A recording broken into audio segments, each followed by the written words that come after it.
If you're just joining us, Dragon has performed its final departure burns from the International Space Station with Crew1 NASA astronauts Mike Hopkins, Victor Glover, Shannon Walker, and Japan Aerospace Exploration Agency astronaut Soichi Noguchi all on board and heading home. Right now we have a view inside the cabin of the Crew1 capsule. Today's mission actually began back on Sunday, November 15th, when Falcon 9 launched Dragon from historic launch pad 39A at Kennedy Space Center in Florida. Following the successful liftoff, Mike, Victor, Shannon, and Soichi arrived at the space station about 27 hours later and have been there ever since. While on board the station for the last 6 months, Mike, Victor, Shannon, and Soichi have supported hundreds of experiments and took part in day-to-day operations during the Expedition 64 and 65 crew.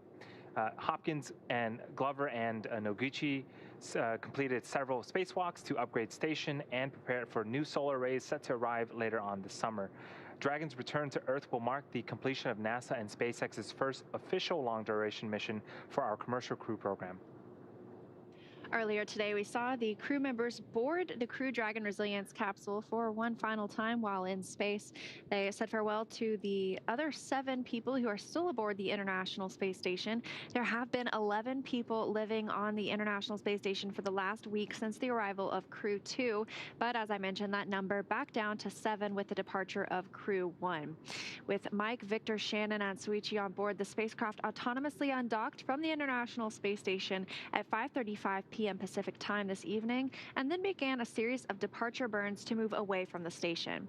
We are bringing you live coverage of the rest of the mission, including the moment we jettison Dragon's trunk to its deorbit burn, all the way to splashdown, which is set for 11:57 p.m. Pacific time, 6:57 GMT off the coast of Panama City, Florida, in the Gulf of Mexico. Unfortunately, due to a tracked and planned communications blackout, we won't be able to show you every step of Dragon's journey home, but we will bring you live status updates as they come in. And let's walk through all of the dynamic activities ahead of us this evening. We will be looking for claw separation coming up at 10:57, so less than 10 minutes from now. And that is the detachment of the claw, which provides telemetry, power, and data from the trunk. Dragon SpaceX, we showed deorbit sequence start in just over 5 minutes.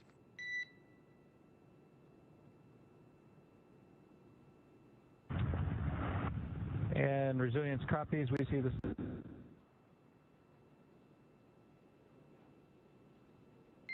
And Dragon SpaceX, be advised we're showing some ready return link down here. We will continue as pre-briefed. And that communications, we do expect that communications to be ready as noted by the core, meaning that it might not be clear or come through at all times due to a tracking data and relay satellite system issue that we are tracking. However, everything still remains go for deorbit burn coming up shortly. But first, a couple of other items. The claw separation, as I mentioned, the claw is located on Dragon's trunk and connects the thermal power control, telemetry, and more from the trunk to the capsule. And after that separation, just less than a minute later, we will see trunk separation. The trunk will burn up upon re-entry into Earth's atmosphere, and we are only returning the capsule portion with our crew members to splash down. At 11:03 p.m. Pacific or 6:03 GMT, we will see the deorbit burn start. And deorbit burn today is scheduled to last about 16 minutes. Dragon will fire its 4 bulkhead thrusters into the direction it is currently traveling. So this serves as essentially a braking maneuver and will help Dragon drop out of Earth's orbit. Deorbit burn should be complete at 11:19 p.m. Pacific or 6:19 GMT. And once we fire those forward bulkhead thrusters for the last time, we'll then close the nose cone. That should happen at 11:22 p.m. Pacific time.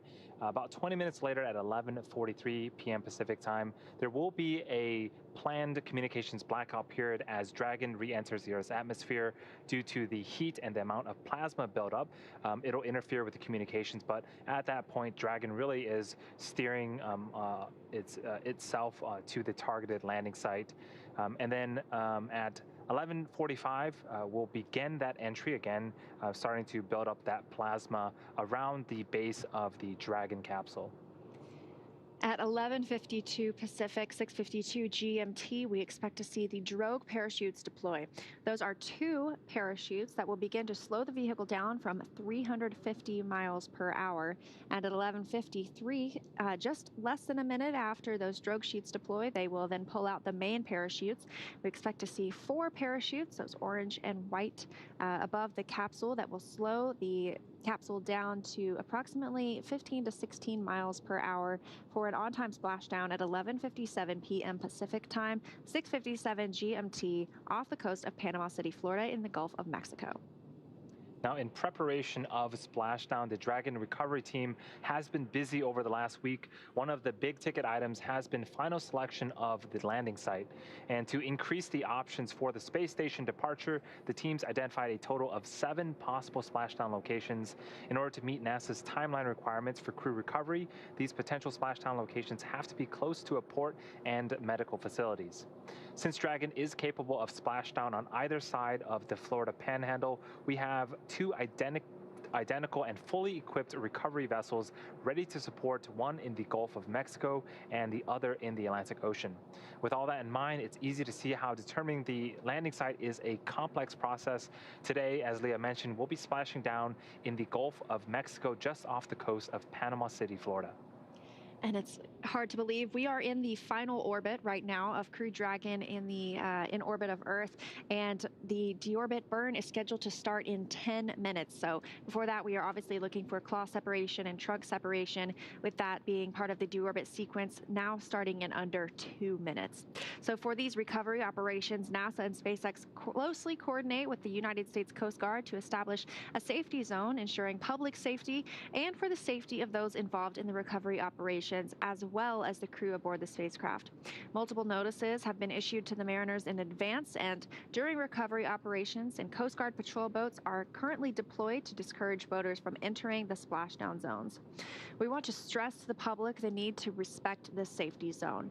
Recovering a spacecraft from the water is a hazardous operation, and any other boats interfering increases risks to the astronauts in the capsule, the teams working to recover them from the water, and the safety of those that come too close. So for the safety of the crew and your personal safety, we recommend you sit back and watch as we will be bringing you the very best possible views of our astronauts' homecoming.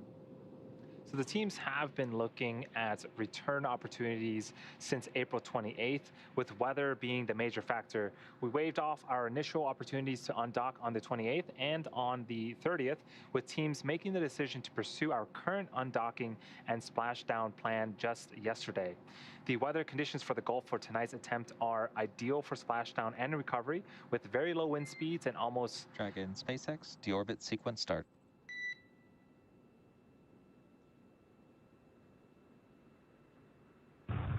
Resilience copies, we see the same.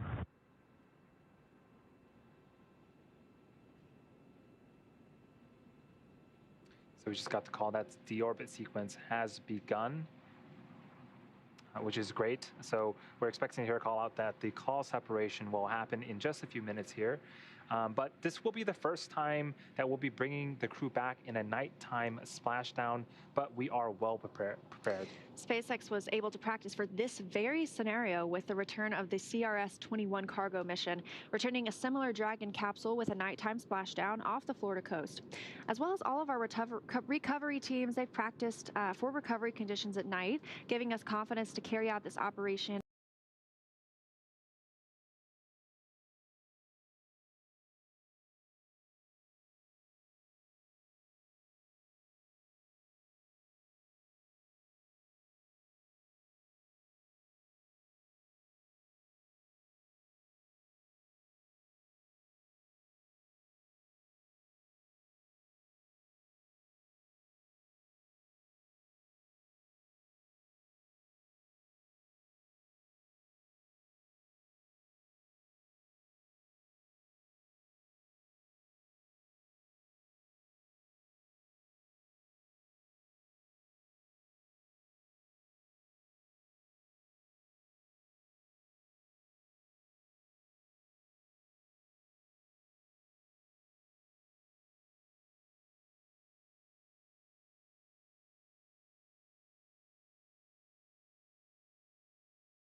spacecraft will use its forward thrusters to perform a deorbit burn, which will put Dragon on a trajectory to return to Earth. The burn will last more than 16 minutes once it starts. And to prepare for these upcoming events, right now the Dragon capsule is doing a number of things autonomously. It's isolating the thermal control system fluid loops from the radiator. This system is what will help keep the internal temperature of Dragon for Mike, Victor, Shannon, and Soichi nice and cool during re-entry. Dragon is also initiating separation of the claw mechanism, which will terminate data, power, and fluid connections between the capsule and the trunk. And I'm receiving information that claw separation is currently occurring right on time, and that was scheduled for 10:57 Pacific. So right on time for that claw separation. Coming up next will be trunk separation very shortly after.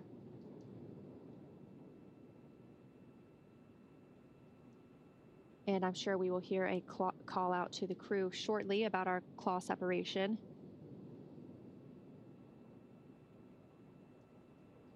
Yeah, over the next hour, there's going to be a lot of events happening in order to get the Dragon spacecraft. Dragon SpaceX, we show nominal trunk jettison. And SpaceX from Resilience, we see the same, and you could definitely feel the claw sep as well as hear it, and the same for trunk jettison was very obvious. And through the centerline cameras, you could definitely see a lot of the debris from the separation. Okay, thanks, Resilience, for that thorough report. We copy all. Cool. So there were some report outs from the crew about what they felt when the claw had separated, as well as the trunk as it was jettisoned. And we did get confirmation that both occurred nominally, meaning that telemetry is looking good. The nitrox system is primed for cabin and suit cooling, and the heat shield is exposed, ready for atmospheric re-entry. Up next, we have the final steps that Dragon will perform prior to re-entry, the slew or maneuver to deorbit burn attitude, and the deorbit burn itself. This is, again, the last time that the four Dracos, which are the four thrusters located at the top of the vehicle, the last time that they will ignite. The deorbit burn will place Dragon on a precise trajectory to return to the splashdown zone off the coast of Panama City, Florida, and will last a bit more than 16 SpaceX minutes. Looks like we're onto nominal comms for the rest of the mission at this point. That's good news. Thanks for that update, Sol.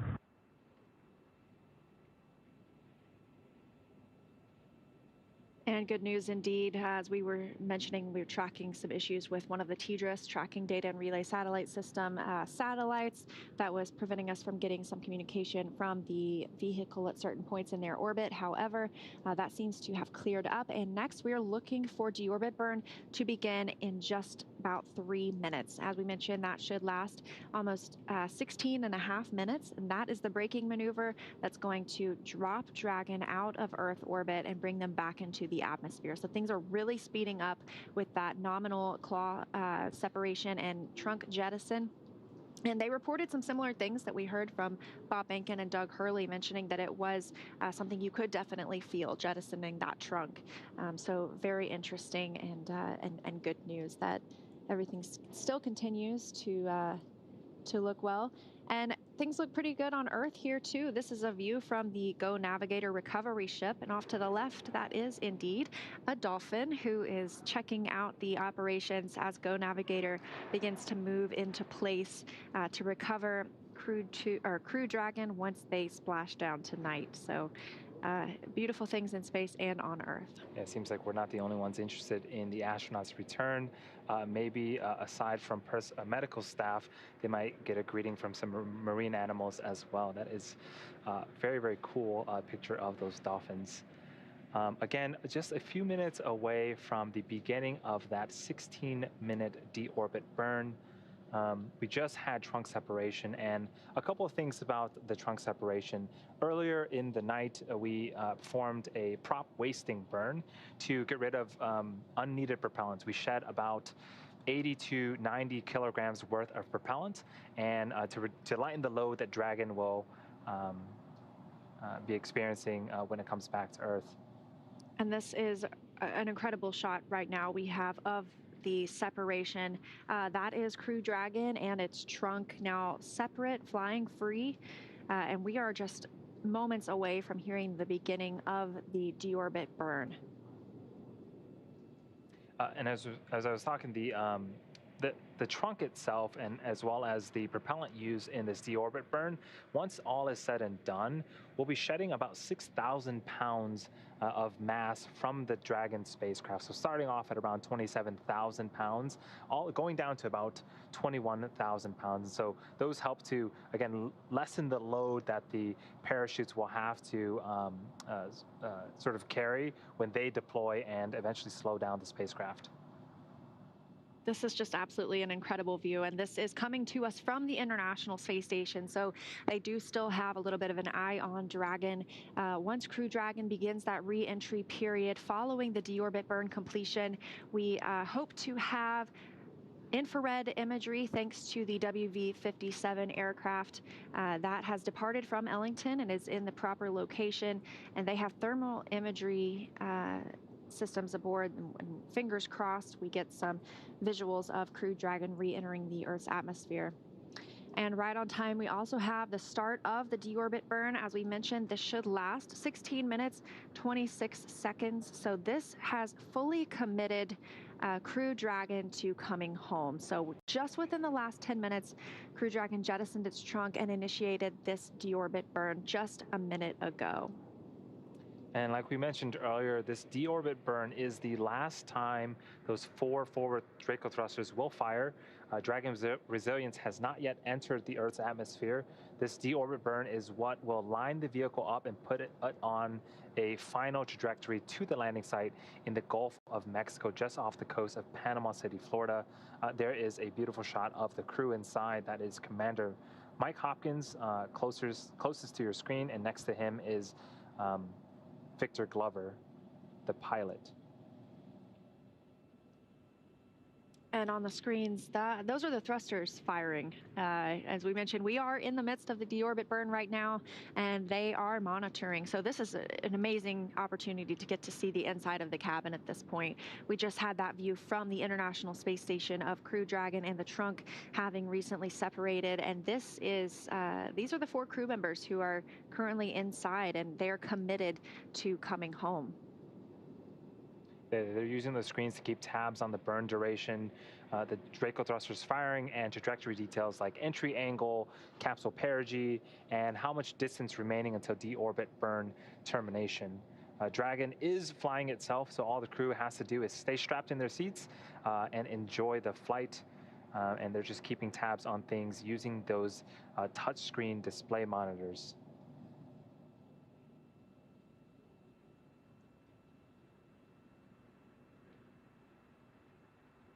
So it's been about 2 minutes since the burn began. We are in the entry, descent, and landing phase of the mission. This is the largest burn of the evening, and as we mentioned, this really commits us to splashing down specifically at that Panama City location just off the coast.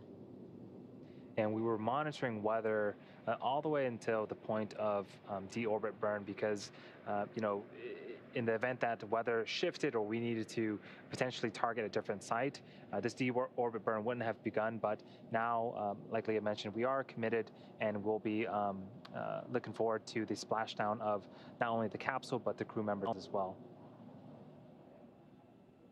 And that deorbit burn should end at 11:19 p.m. Pacific time.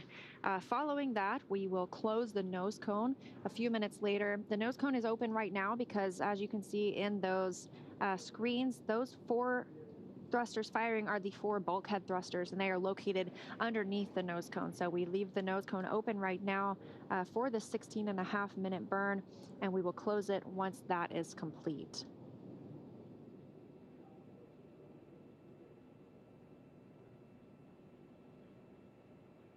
3.5 minutes into the burn, continuing to monitor the data and continuing to get these great views from inside the cabin.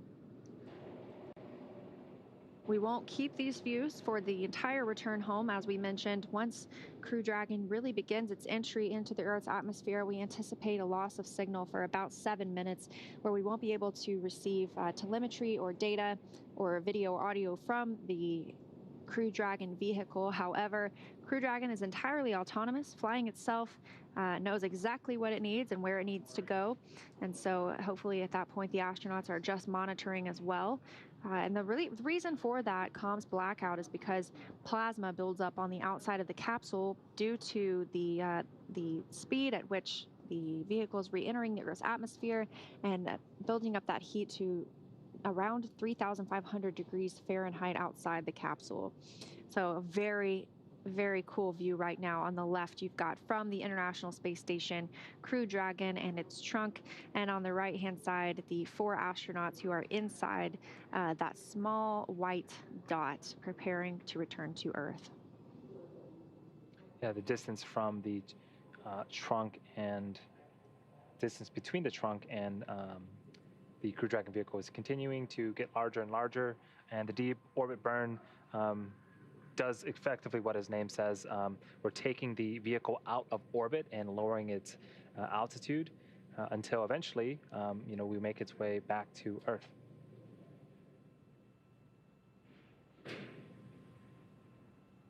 We're now 5 minutes into the deorbit burn, about 11 minutes left. Crew still monitoring, and teams here in Mission Control Hawthorne still monitoring as well.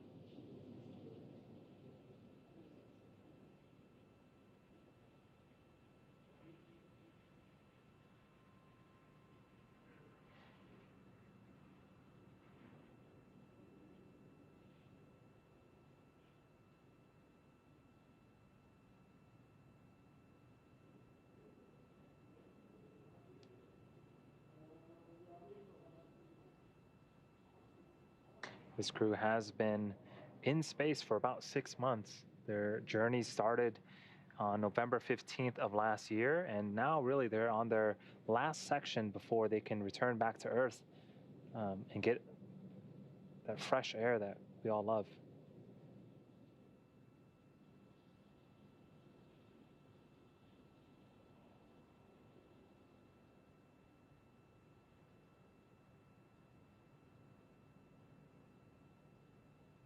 Now that the deorbit burn has started, we really are less than an hour away from splashing down. We are expecting splashdown to occur at 11:57 p.m. Pacific time, 6:57 GMT, so really less than 50 minutes away.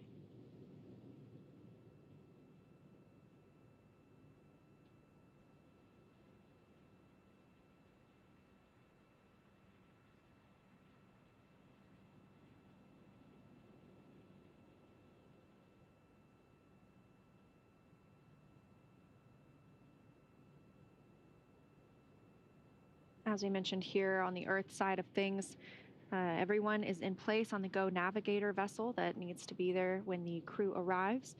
2 fast boats will approach the vehicle and ensure there are no toxic vapors from those hypergolic fumes that may be present after splashing down. They will also begin rigging the vehicle and prepare it to be hoisted into the nest on Go Navigator. But ahead of all of that, we also have the WB-57 aircraft from Ellington Field in Houston, Texas, that is in position, and we will be awaiting views from the aircraft once Crew Dragon begins its re-entry into Earth's atmosphere. There's a thermal imaging camera on the aircraft that we hope to get some views from.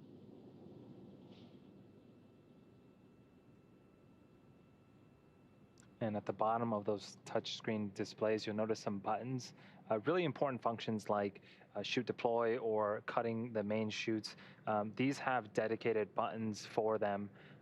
Otherwise, the team can, use a number of views to monitor the mission as they're doing right now.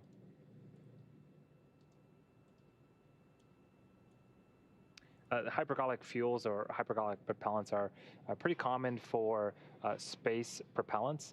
They are one of their properties is they don't require an ignition source. So once two components are combined, typically a fuel and oxidizer, they will ignite just by being in contact with one another. And it is great for, use in space, but one of the downsides is they can be pretty toxic to humans. So that's why it's super important that when the spacecraft does land, the first fast boat, one of the first things they do is perform a sniff test to make sure that none of that toxic vapor is still in the vicinity. So that way the other personnel can approach and continue with the rest of the recovery operations. We're coming up on 9.5 minutes into this 16.5-minute maneuver, so approximately 7 minutes left, and everything is looking good. Crew's still monitoring those thrusters in the screens on their displays.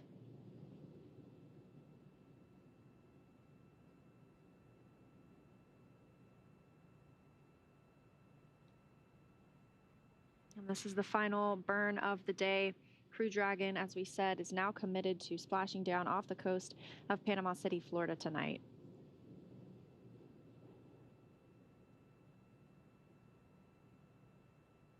And a reminder of the astronauts that are coming home today. Their closest to the screen is Mike Hopkins. He's the commander, and to his right is Victor Glover, the pilot. To Victor Glover's right is Shannon Walker. And to Mike Hopkins' left, we have Soichi Noguchi, an astronaut with the Japan Aerospace Exploration Agency.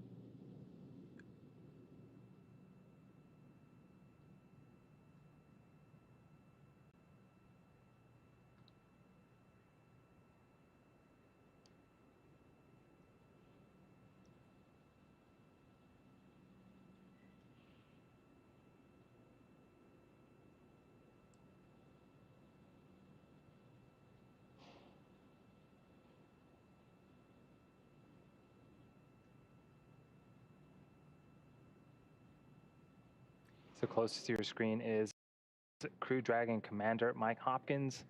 A little bit about him. He was born in Lebanon, Missouri, but grew up outside of Richland, Missouri. He was selected as an astronaut by NASA in 2009. Hopkins is a colonel in the United States Air Force and holds degrees in aerospace engineering. He also flew on the Russian Soyuz as a member of the Expedition 37 and 38 crew, logging at the time 166 days in space. He performed 2 spacewalks, totaling almost 13 hours to change out a degraded pump module on the space station. He also has military experience, including testing the C-17 and C-130 aircraft.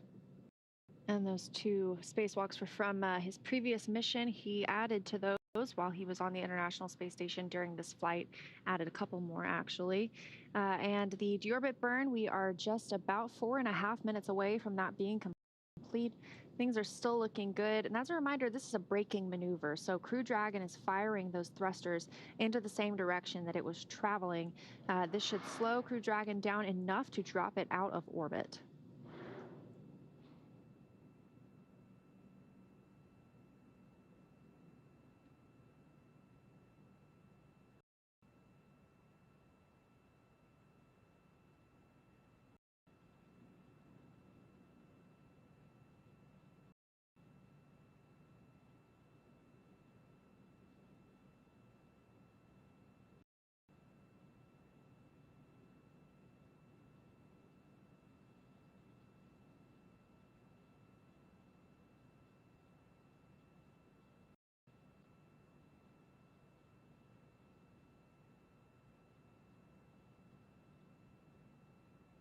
So we are waiting on the deorbit burn to end, and that should happen at approximately 11:19 p.m. Pacific time, just a few minutes from now. The astronauts on board are continuing to monitor the burns of the 4 forward bulkhead thrusters.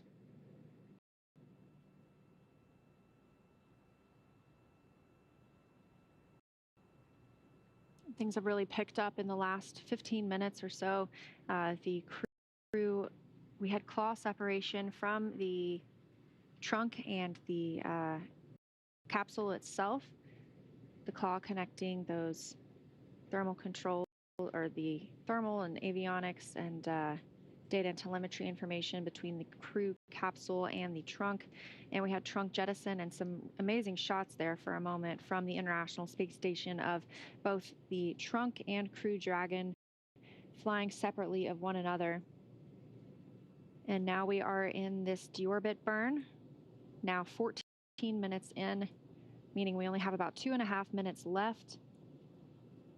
And this deorbit burn committing them to coming home to Panama City or off the coast of Panama City, Florida. And we are looking at splashdown at about 11:57 p.m. Pacific time. So 40 minutes from now, we will have these Crew1 astronauts back on planet Earth. And since that claw separation and jettison of the trunk, the Dragon spacecraft is running on internal battery power. So everything that you see on screen is powered by batteries on the capsule itself, and it's no longer drawing power from the trunk. Now, as you can see, the astronauts still have their visors up on their suits. That is fine for right now, and they will need to lower those visors once it comes time for the re-entry of the capsule into the atmosphere. So this deorbit burn is not the re-entry itself. We don't have those extreme temperatures building up on the outside of the vehicle right now. That's why we still have telemetry and communications with the spacecraft. But once we begin that re-entry, they will close their visors. We're still tracking this deorbit burn, getting reports that the flight path angle is valid. Everything looking nominal for this burn. And we should have about 1 minute left.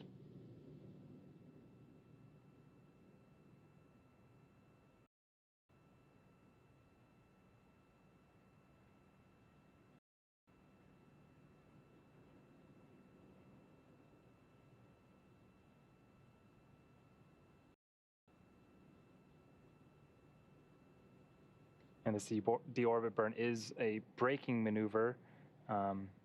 After this, we're sort of done with any major burns. The majority of speed reduction will be done by the atmosphere of the Earth, and then after that, the parachutes that will deploy on the Dragon spacecraft. So again, just a few seconds away from completing this, long duration 16-minute burn, and then we'll be entering the Earth's atmosphere very shortly after that. And we are seconds away from that call out. As you saw, we lost video with the crew. That was one of those tracked loss of signals. Dragon SpaceX, we show deorbit burn is complete with nominal performance. Nose cone closure initiated. And SpaceX from Resilience, we copy all. That's great news. And we're following the nose cone closure.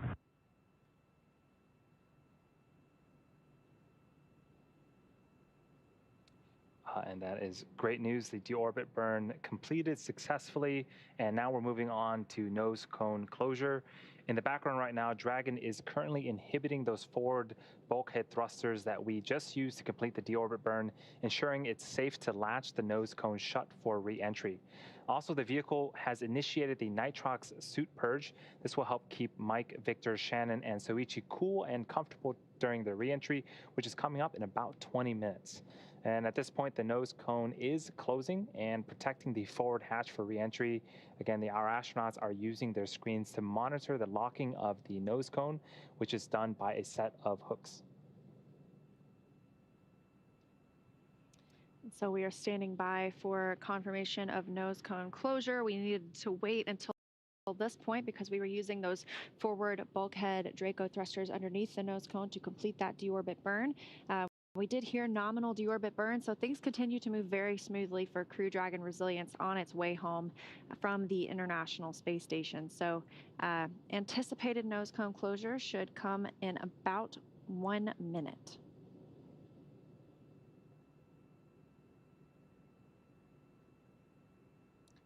So this view here is mission control in Hawthorne in California. I have a whole team folks supporting the astronauts' return. We are expecting a planned communication blackout period at 11:43 p.m. Pacific time. Again, that is when we have a ton of plasma buildup at the bottom of the capsule. It's going to start to interfere with some of the communications, but that is planned and should last for about 7.5 minutes at that time. The Dragon spacecraft will continue to steer and pilot itself towards the targeted landing site off the coast of Panama City until we get those communications back and once again can talk to the astronauts. And we just heard a call that nose cone closure is about 50% complete. So that continues, and we are tracking for that to be complete momentarily. That nose cone protects the forward hatch that the astronauts use to ingress or enter and egress or exit the International Space Station. And so it's important that we are able to protect that area for potential future reuse of this capsule.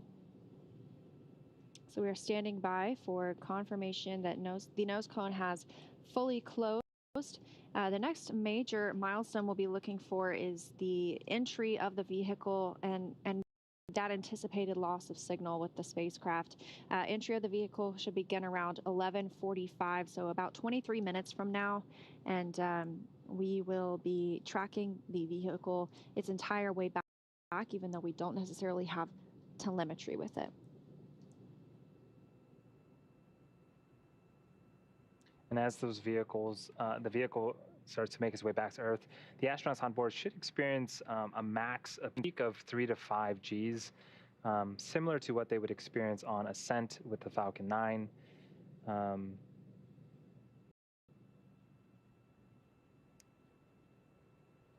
And then the drogue chutes will deploy, and the main chutes will also deploy after that.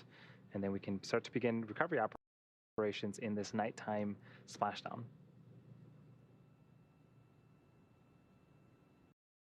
We are standing by for information about the nose cone closure.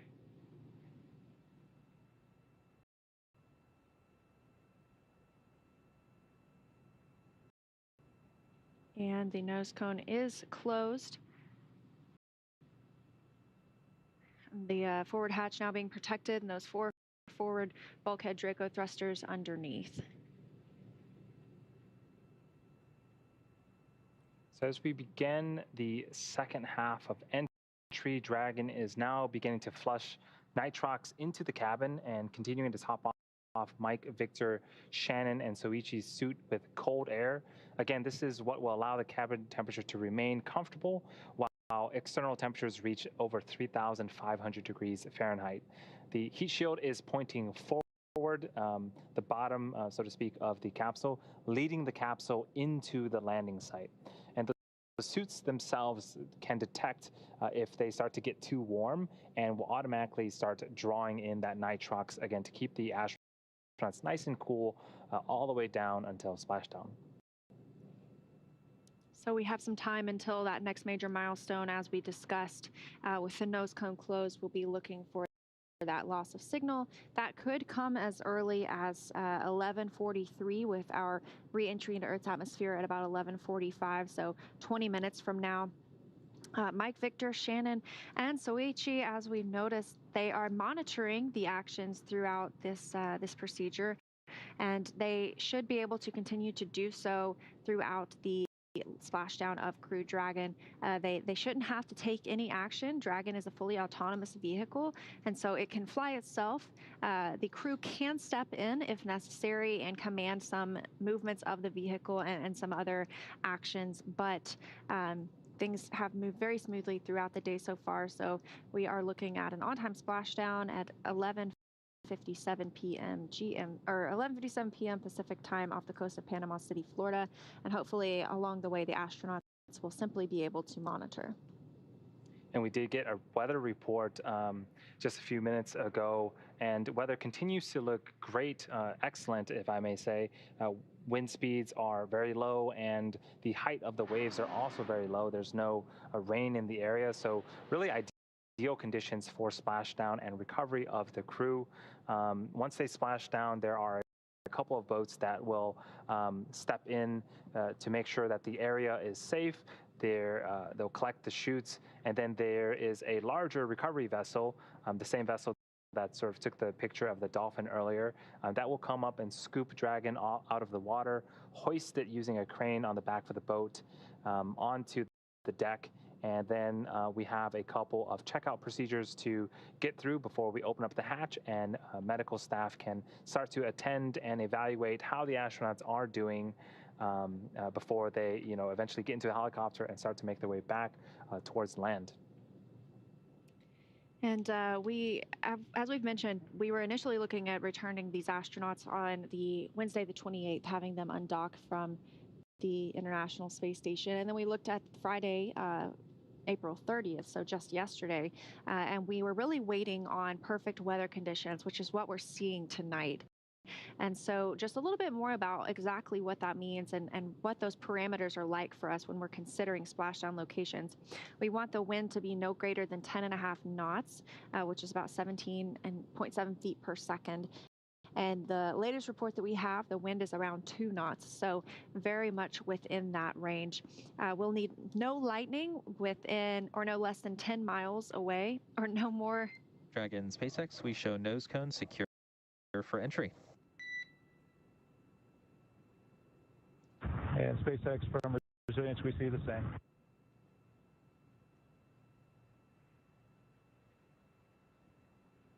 And good news being relayed to the Crew Dragon crew, that nose cone is closed. But a little bit more about that recovery criteria. We were talking about lightning. We don't want that within the 10-mile radius and away or within the vehicle area, as well as no more than 25% chance of rain.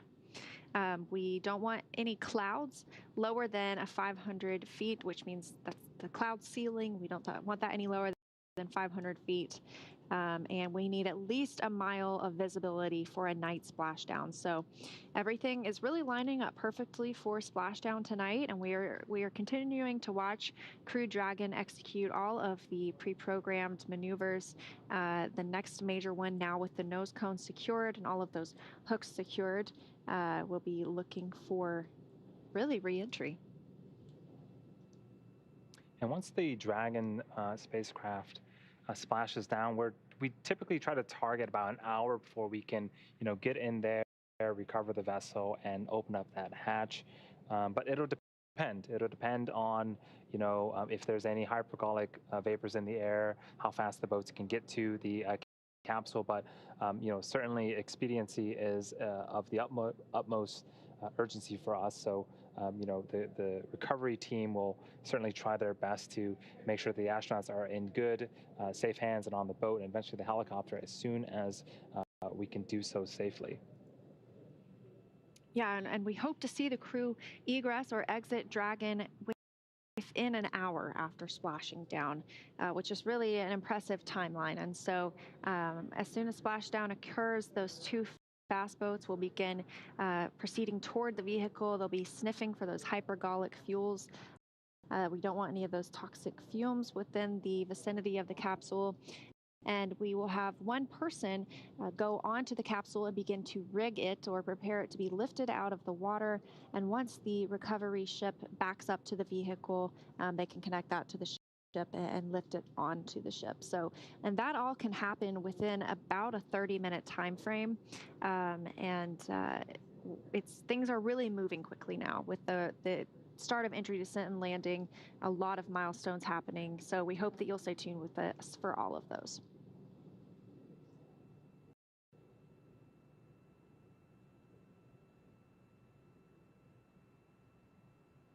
So the Dragon spacecraft itself is, now that it's completed its deorbit burn, its altitude is starting to decrease and decrease and decrease, where eventually it'll start to meet the Earth's atmosphere. And once it does, it's moving. It was moving at over 17,500 miles an hour. And so we'll start to eventually slow it down all the way to 16 miles an hour. And that's generally the rate at which, the speed at which it will splash down in the ocean. So much softer than if it were to hit the water at 17,500 miles an hour. Now, if you look closely in this picture, that is still Crew Dragon. That view from the International Space Station. As we mentioned, Crew Dragon has just completed its deorbit burn, but that doesn't mean that it's out of space yet. So Crew Dragon is still in a microgravity environment and continues to slow and drop into Earth's atmosphere. That's when our reentry period will really begin, when we expect to also have that loss of communications Andy was just discussing. But right now, still very exciting to be able to have this view from the International Space Station of Crew Dragon, which just departed, that command being sent 6 hours ago for those hooks to open on the nose cone, and those 2 short bursts to separate it from the International Space Station. So a lot can happen in 6 hours, as we've seen, and a lot can also happen in 30 minutes, because in that amount of time, Crew Dragon will be back on Earth. And those sort of quick movements, that is not Crew Dragon. There it is. That is not Crew Dragon moving in space. That is the camera repositioning itself. So Crew Dragon right now is really on a controlled sort of slow descent back towards Earth. But it is quite cool that the International Space Station can still and has been tracking Crew Dragon all the way since it separated earlier on today.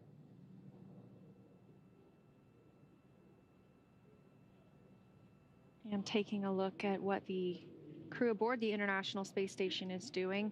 Some of them are actually in their sleep period, so they may be asleep right now, and they also may be, who knows, up in the middle of the night. And I'm sure some of them are very eager to make sure that they're, Dragon SpaceX for entry brief.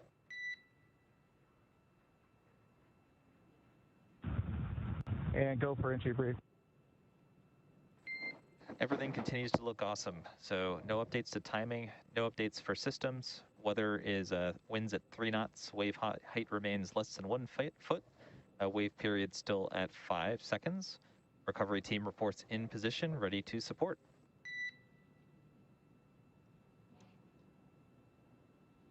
Okay, no changes to timeline. Everything is looking good. 3 knots on the wind, less than 1 foot in 5 seconds on the period. We're currently showing 220, and we're working through our entry brief, and we'll give you a go here momentarily. Okay, SpaceX copies. Thank you. You know, as the folks on the crew capsule itself, when your core calls you and says, everything continues to look awesome, that is probably the greatest of great news, as the capsule is gearing up for re-entry into the Earth's atmosphere and eventual splashdown here within the hour. As I was mentioning earlier, the crew on the International Space Station, they might be up right now. I'm sure they're very eager to see that, to make sure that their fellow crew members are safely back home on Earth. So, they might be tuning in to make sure that, everything goes smoothly before they, head off to bed. And meanwhile, on Earth, this is the view that we had earlier from Go Navigator, the recovery vessel that we'll see lift Crew Dragon out of the water later on. They had another visitor. Outer space is a pretty amazing place to explore, and I think the ocean is as well. And so this is one of the local residents in the area of Go Navigator at the time. Go Navigator has now moved closer to the location of splashdown, and they will then move in once the vehicle has made contact with the water to then retrieve it. Maybe that's a foreshadowing of the future zero-G indicator. We haven't had a marine animal fly in space yet, so maybe the next one will be a dolphin. That's not a bad idea.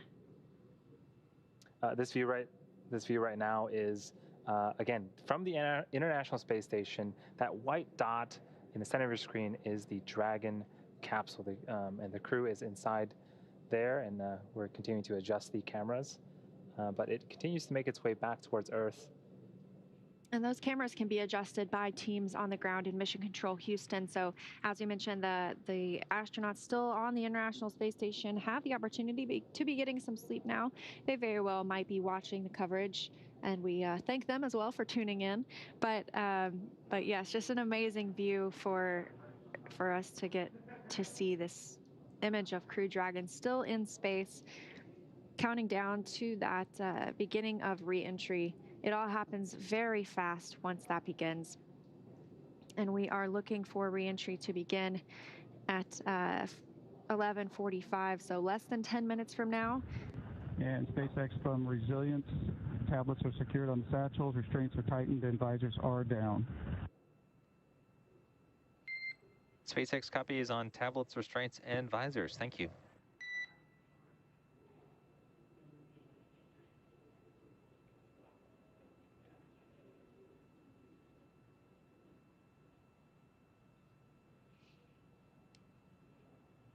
The crew reporting to the core here that they are in the proper configuration for their deorbit, their re-entry essentially. So their visors on their suits are now down and locked in place. We saw them earlier during that deorbit burn. The visors were still up and they needed to be closed prior to the re-entry. And so it sounds like everything is properly secured and stowed for that re-entry into Earth's atmosphere. As we mentioned, we can expect the astronauts to feel about anywhere between 3 and 5 Gs upon their reentry. All right, we are under 20 minutes away from splashdown. Here's the rundown again of what to expect here in the next 20 minutes. At 11:43 p.m. Pacific time, we're going to enter that communications blackout period that will last for approximately 7.5 minutes. At 11:45 p.m., entry will begin. That is where the capsule will enter the Earth's atmosphere. 11:52 p.m., the drogue chutes will deploy. Then less than a minute after that, the main chutes will deploy, slowing the Dragon spacecraft down to 16 miles an hour. And then at 11:57 p.m. Pacific time, we have splashdown of the Crew1 Resilience capsule. Dragon SpaceX, we show 5 minutes until predicted comm blackout. We will see you on the other side at 0650.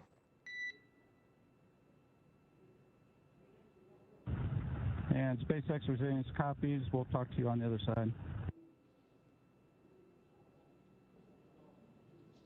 And there was that blackout period that I had mentioned earlier. That is the core. Just confirming again the time and the expectation that there will be a blackout period at approximately 11:43 p.m. Pacific time for 7.5 minutes. Again, the Dragon vehicle is autonomous and really steering itself at this point. So even though communications can't be sent back and forth between Dragon and ground, the vehicle is really doing its own thing and making sure that it reaches the targeted landing site as intended. We are 4 minutes away from that predicted loss of signal. And this is something that occurs whenever we bring home crewed spacecraft, whether it be a Crew Dragon or a Soyuz spacecraft. Their re-entry into the Earth's atmosphere looks very similar. They both have a deorbit burn, and they both slow down significantly upon re-entry into Earth's atmosphere. And that plasma buildup outside of the vehicle, along with that heat, that prevents us from having communications with the vehicle for several minutes. This time we're looking at about 7 minutes. So it's something that we're very aware of and experienced with. And something else we are just learning is Crew Dragon is about 140 kilometers in altitude. So we continue to track its journey back to Earth. We are now what it looks like 3 minutes away from that anticipated LOS.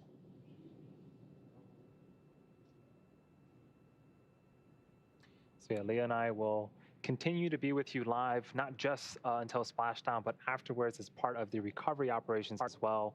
We'll want to make sure that the team is picked up out of the water and safe and sound on the Go Navigator boat before we sign off. So we still got a bit of time here, but we do have quite a bit of events coming up in the next hour and a half until the crew is safely back on Earth. And speaking of recovery, that leads into a Launch America question that we have. Do any medical checkups happen after the return of Crew 1 back on Earth? Yes, that's actually the first thing that happens once Crew 1 returns and is hoisted onto the ship. The first person inside the hatch will be a medical doctor that speaks with the crew and allows them to let them know how they're feeling ahead of egress or being taken out of the vehicle. And as soon as that happens, they'll be moved in for some further medical checks ahead of being flown back on a helicopter to shore in Florida. So that'll be the first thing that happens. Safety of our crew and their health is our priority. Yeah, and you know, part of landing selection slides, one of the criteria is we have to be close to medical facilities. So you know, everything is really planned around the safety of the astronauts and make sure that they come back, you know, nice and healthy, because they've had, you know, such rigorous sort of time up in space, you know, being in microgravity and now returning back to Earth and having to deal with the gravity down here. And so, like Leah mentioned, you know, medical staff will be one of the first people that speak to the astronauts as soon as they land here on Earth. We just heard that Dragon is in entry attitude, exactly where they need to be. And for this targeted splashdown off the coast of Panama City, Florida, we have that loss of signal that we predict to occur coming up in about 1 minute. And we expect to see that last for about 7 minutes. Hearing our altitude is approximately 108 kilometers above Earth.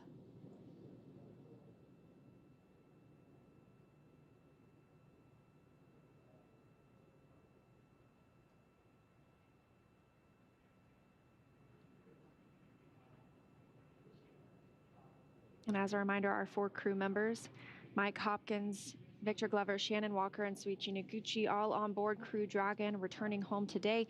They are monitoring this process, and so they are well aware that we may lose communications with them as soon as within 30 seconds, and we will speak with them once we are out of that comms blackout period, again, lasting about 7 minutes today.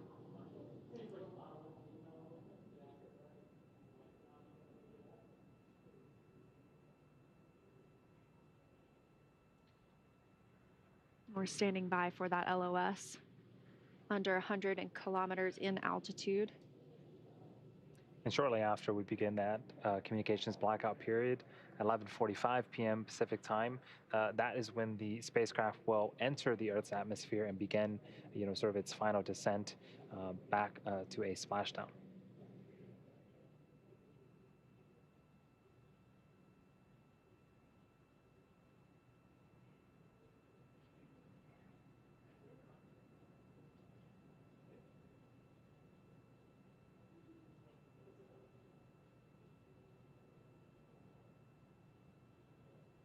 Altitude of Crew Dragon now at 90 kilometers. And this view on the right-hand side of your screen and Mission Control Hawthorne here in California, teams monitoring the vehicle. And during this loss of signal point, this communications blackout, they won't be able to get telemetry on the vehicle, but Crew Dragon is totally autonomous.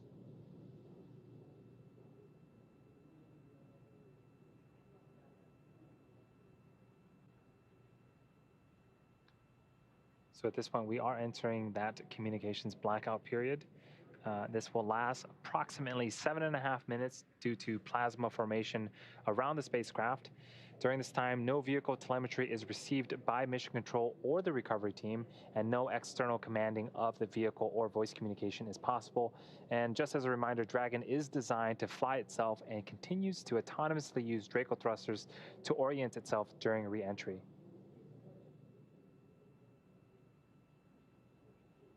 During re-entry, the vehicle will be slowing down from orbital velocity, which is approximately 17,500 miles per hour, and the top temperature around Dragon that Dragon will experience upon re-entry is about 3,500 degrees Fahrenheit. And of course, inside the capsule, it will not get near that hot. We expect the temperature to raise to about 85 degrees. And the astronauts have cool air inside the vehicle as well as inside their suits. And so we have just entered the time of entry interface. So Dragon is now experiencing the Earth's atmosphere for the first time in almost 6 months. So we are continuing to be in this LOS period. As we mentioned, it should last about 7 minutes, and that began at 11:43 p.m. Pacific time. So we have about 4 minutes left of that LOS period, and the crew knows that we will be in communication with them on the other side. And this has got to be the period where, if you followed Bob and Doug's re-entry, they had described Dragon as sort of coming back to life when it re-enters the atmosphere. So again, those temperatures are caused by friction. So you know, the spacecraft itself is moving at such a high rate of speed that it's hitting all these air particles, and so it's got to be you know, the vibration levels and the sound has got to be sort of elevated at this point as it continues to go through the Earth's atmosphere. Yeah, and as we mentioned, this is the first time that the vehicles felt this lift and this drag since launch. The atmosphere in space that doesn't exist, and so it's a vacuum, and haven't been feeling this and been able to hear those sounds that you were discussing. So it's quite a different moment after having 6 months in microgravity. They will begin to start feeling some Gs, as we mentioned, between 3 and 5 Gs upon their re-entry. And we are standing by. It's been about 4 minutes now since that loss of signal began. That's an estimated 7 minutes. The plasma is building up on the outside of the capsule as it continues entering the Earth's atmosphere. The temperatures around the capsule building up to 3,500 degrees Fahrenheit. In this view from our WB-57 aircraft, with its thermal imaging cameras, we will be looking for the Crew Dragon to come into view, and there you can see it in the entry of Earth's atmosphere. Crew Dragon continuing its journey home. So there's a material on the bottom of the capsule. PICA 3.0 stands for phenolic impregnated carbon ablator. That is the material that is really shielding the capsule from all of that extreme temperature. And so the capsule itself goes in sort of bottom first, and that lightweight material, and that is just a fantastic shot. That is the Dragon re-entering the Earth's atmosphere as it leaves that trail behind. And then again, that illumination is from all of that heat that is building up due to friction of just the re-entry speeds of Dragon when it meets the Earth's atmosphere. And that view coming from the boat, Go Navigator. Crew Dragon continuing, as you said, to enter Earth's atmosphere. So having these two views right now, with it being a nighttime splashdown, pretty exciting that we're getting two good views upon re-entry into Earth's atmosphere. So again, a lot of things are happening pretty rapidly here. In about 3 minutes, the first set of parachutes will deploy. They are drogue chutes. They are conical in nature, and their job is to stabilize and begin sort of the initial deceleration of the vehicle, followed very shortly after by the main parachutes. There are 4 of them. Dragon, SpaceX, comm check.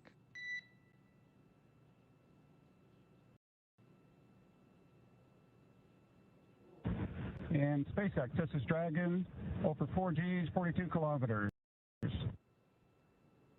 SpaceX, we have you loud and clear. Expect automated chute deployment.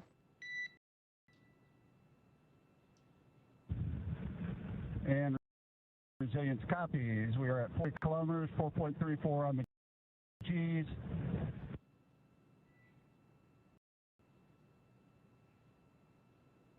That's Commander Mike Hopkins reporting the Gs that they experienced upon re-entry. And as you heard, we are now out of that loss of signal portion, meaning the plasma has eroded away enough from the spacecraft.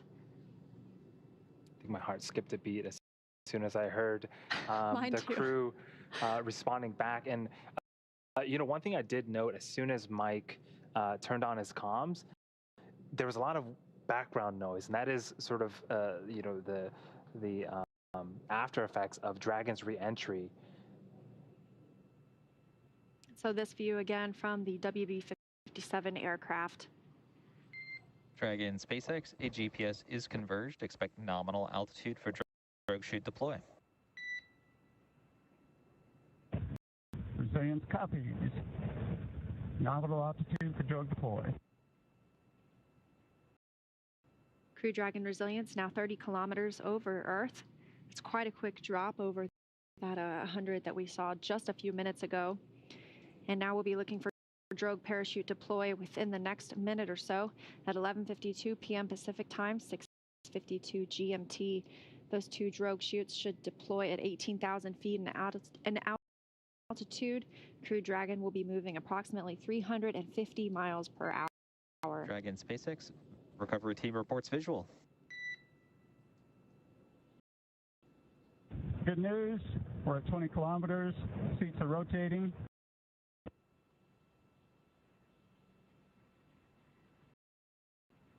SpaceX copies on the seat rotation. And those seats are rotating into the proper landing position. We saw them a little bit more reclined earlier, facing the top of the capsule. And now they are more forward facing towards that side hatch. We also got confirmation that the recovery teams can also now see Dragon coming back. Brace for drogues. Copy, braced for drogues.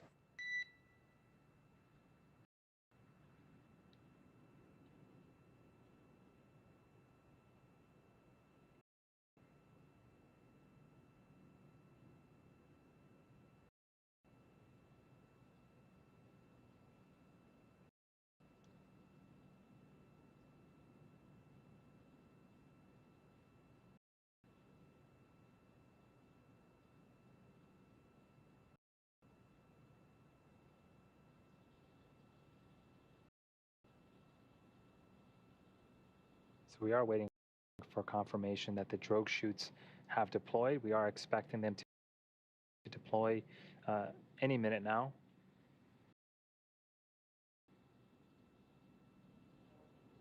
And it looks like those might be our drogue chutes. Visual 2 chutes.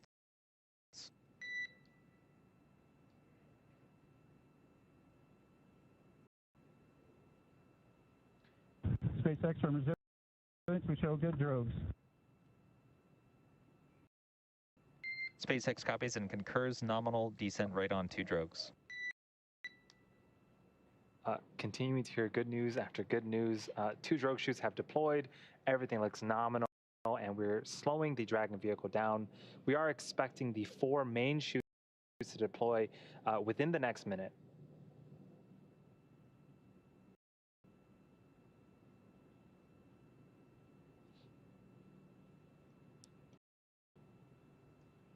And those 4 drogue chutes, oh, you can see them being pulled out now. Visual on 4 mains.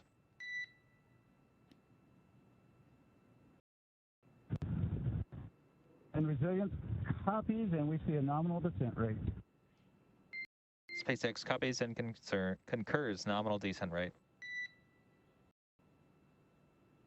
And this view coming from the WB-57, very clear image of those 4 main parachutes, slowing the vehicle down to what will be about 16 miles per hour prior to splashdown just off the coast of Panama City, Florida. If it were daylight, we would have an image of those 4 beautiful parachutes being orange and white.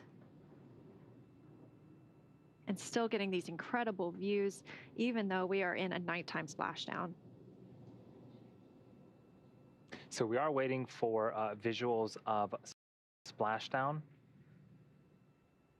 The Dragon 1 program had great success with water landing with 20 successful splashdowns over the course of that program, 9 of which were carried out by flight-proven Dragon spacecrafts. In space side, you've broken, but we show you just under 800 meters. Still good descent rate. Just under 800 meters from the Earth. That's about half of a mile. And we are tracking splashdown. And 600 meters, and we're showing 10 meters per second on the descent rate, a little higher than nominal. SpaceX copies. And what a view we have here. Even though it's nighttime, we have some great visuals of Dragon there with its 4 main chutes deployed, slowly coming back to Earth. Splashdown is scheduled for just a few minutes from now. 400 meters. Now just a quarter a mile away from splashdown. And that splashdown time is scheduled for 11:57 p.m. Pacific time.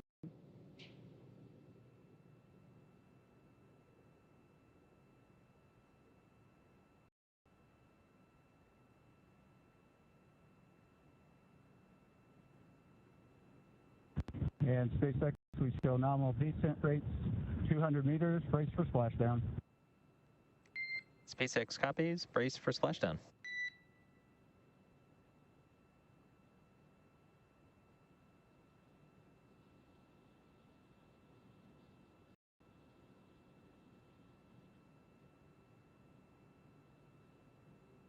Seconds away from splashdown, everything nominal aboard Crew Dragon Resilience returning to Earth.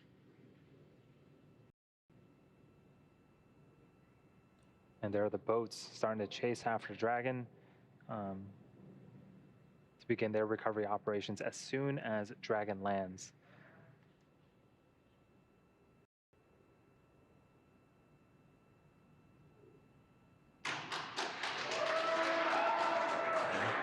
And I don't know if you can hear the applause on splashdown. But we have visual confirmation of the Crew1 Resilience SpaceX capsule. From Resilience. This is excellent news. We are splashed down. The pyros have fired. We're water. SpaceX copies and concurs. We do see main cut as well.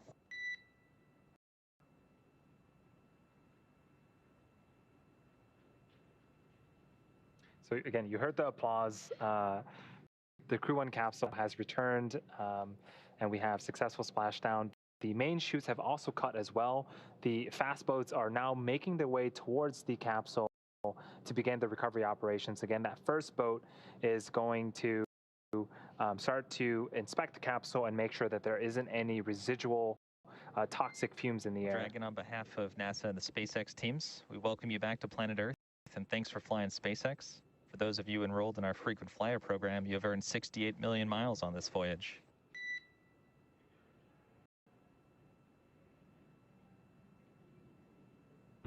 And SpaceX Resilience, it is back on planet Earth, and we'll take those miles. Are they transferable? And Dragon will have to refer you to our marketing department for that policy.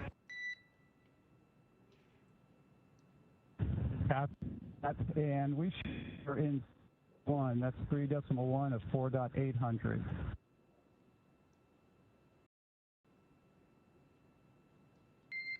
And Resilience, please repeat last about 4.800.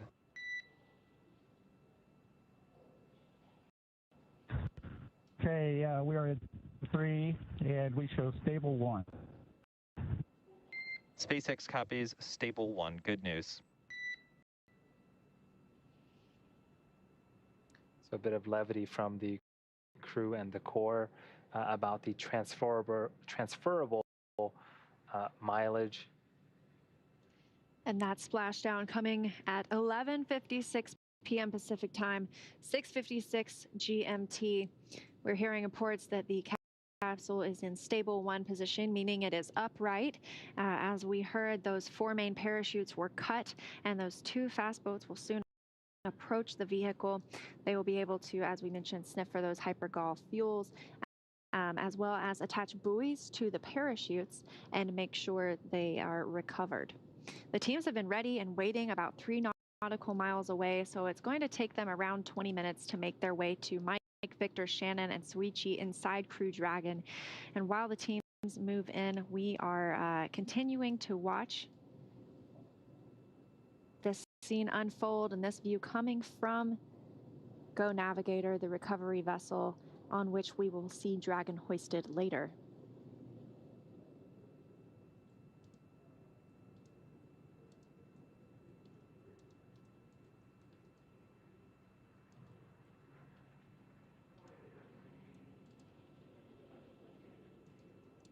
And that was just so cool to see.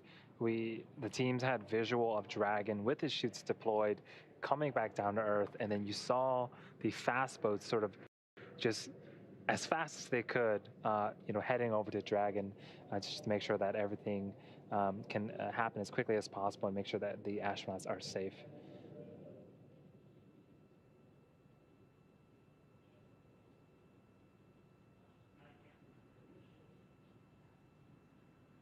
And good news, the recovery vehicle has a go to approach the spacecraft. Dragon SpaceX, we are go for recovery personnel to approach. Expect personnel alongside in about 1 minute.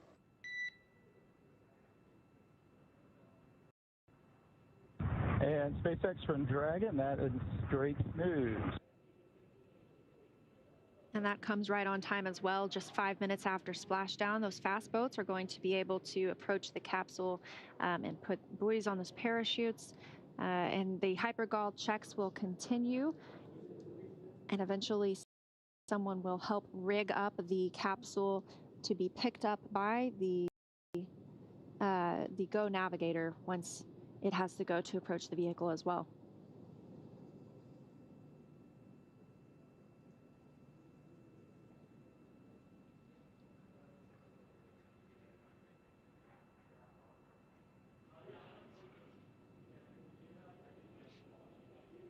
And all of this action coming after undocking from the International Space Station at 5:35 p.m.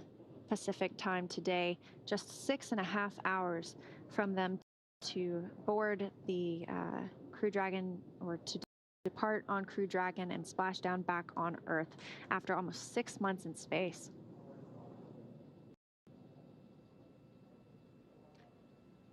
And here's a aerial shot of those fast boats approaching. Dragon SpaceX comm check. And SpaceX from Resilience, we're still reading you loud and clear. Loud and clear as well. We just completed a minor comm configuration. Thanks. You bet. And we see some lights outside. Looks like some people are getting close. Affirmative. Quite the welcome home party.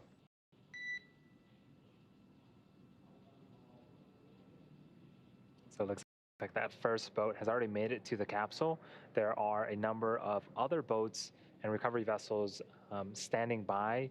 And once we clear the area of, from any hypergolic vapors, they'll, move on to the next phases of recovery. And some of those darker spaces you see there in the water are the parachutes that will be collected later on. But this view, yes, from the WB-57 aircraft that provided us with those infrared images as Dragon was still re-entering the Earth's atmosphere, and then all the way through splashdown as well. So you can see that second boat approaching those parachutes to attach some buoys.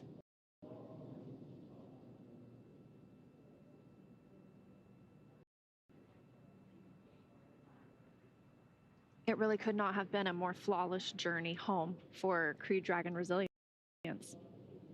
Yeah, we continue to see, nominal call after nominal call from the Dragon SpaceX. We show hypergol sweeps and unfired ordnance checks nominal. Rigger should come aboard momentarily. Expect about 2-5 minutes until capsule lift. Stand by for PMC with SpaceX flight surgeon. Okay, Resilience copies all. We're standing by. the core there just said, we are clear of any hypergols in the area, so we are starting to send the recovery vessel, and we'll start to hoist up Dragon in about 25 minutes. And then shortly after that, he mentioned PMC, which is the private medical conference. Again, the medical staff are one of the first people to talk to the folks inside the Dragon capsule. So, in about 30 minutes here, we should be seeing the, hopefully the astronauts egress from the side hatch of the Dragon capsule. We also heard them mention the rigger will be online, or will be on the capsule shortly. That's the one crew member we were discussing earlier, or one team member, I should say, that will climb on the capsule and begin rigging it for to be hoisted by the Go Navigator vessel. It will help place Crew Dragon into the Dragon nest aboard Go Navigator. Everything's still moving on timeline with this recovery tonight.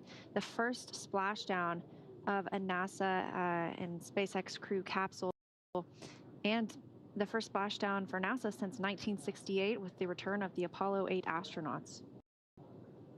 And one thing to note, you can see the sheen of the ocean with those lights there, and the sea itself, that could have been mistaken for a beach, but we are in the middle of the ocean and the seas are just as calm as they can be. Again, weather was something we were tracking, and we waved off splashdown a couple times this past week, but today's conditions seemed absolutely serene. There it is, for landing and recovery operations. So it's just a great thing to see that they don't have to combat any type of inclement weather while they're already doing such important work here in the Gulf of Mexico.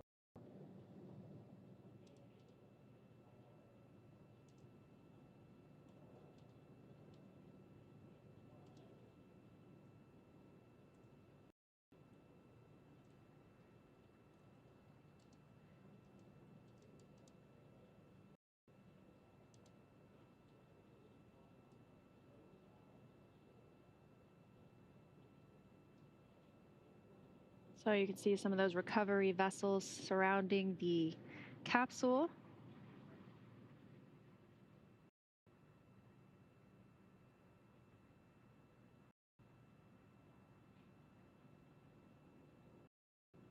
And the crew members on board still just monitoring the status of the recovery. And as Andy mentioned, will participate in a private medical conference to report back on how they are feeling.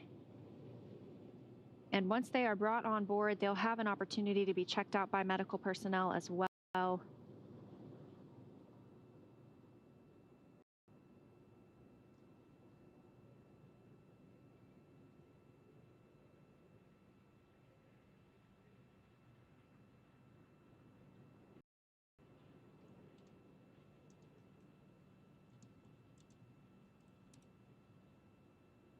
Seeing some activity of that fast boat around Crew Dragon. That's what's in the middle of the screen right now. There is a much larger recovery vessel nearby that will hoist up Dragon onto the back end of the ship. We're expecting that to happen in approximately 25 minutes.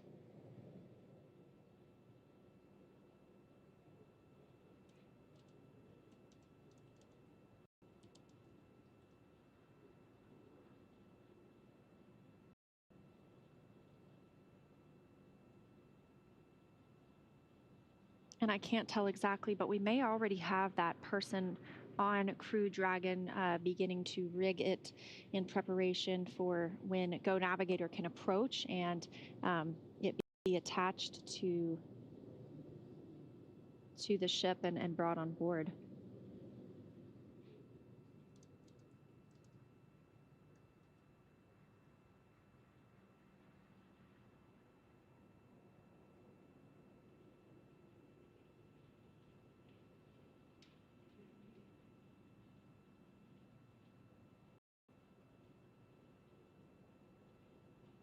So this was the primary site that we landed on off the coast of Panama City in Florida. We did have an alternate site off the coast of Tampa.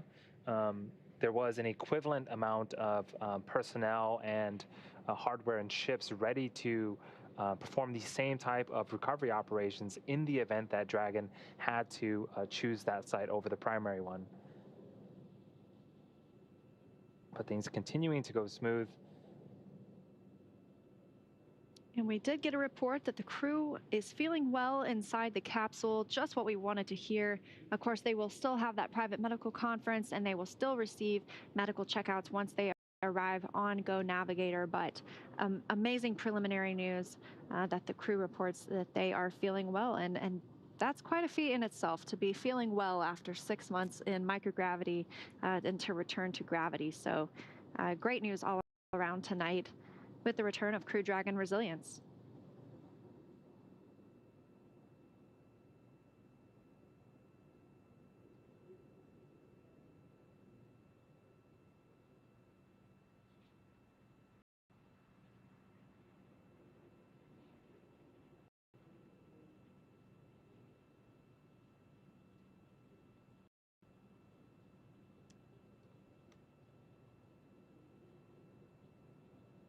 Coming up on just about 15 minutes since we had splashdown today. This evening, that splashdown coming at 11:56 p.m. Pacific time, 6:56 GMT. And now you can, a little more clearly on the right-hand side of the capsule, see the person who is preparing it for their to be picked up by Go Navigator with that rigging system. And that's right on time as well. And so this is the Resilience capsule. It flew for the first time in November of last year. And when it flew, it was pristine and white. And now we've got a little bit of toastiness on its side. And some people have described the re-entered capsule as a sort of a toasted marshmallow. And again, that is just from all the heat on re-entry. It is continuing to stay buoyant in the Gulf of Mexico. The Dragon vehicle itself is designed to be waterproof. And in the event that there is a breach, we do have some abilities to pump water into some bladders in the capsule to make sure that it stays buoyant for as long as possible. But everything continues to go well. We are now seeing a even better view of the rigger on top of the Dragon capsule, preparing it for hoisting later on in a few minutes here. And that's a great picture. You can see just how calm the sea really is. That is the Gulf of Mexico. Yeah. It's pretty amazing that it's that truly glassy, as we heard described earlier.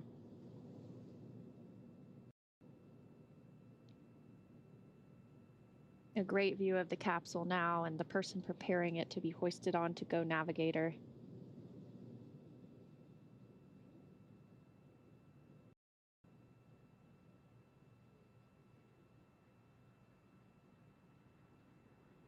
And as a reminder, we're going to remain live with you throughout this coverage up until the crew has been extracted from the vehicle. And this another view from Go Navigator. You can see the nest right there. That's where Crew Dragon will be placed once it has been hoisted onto the vessel.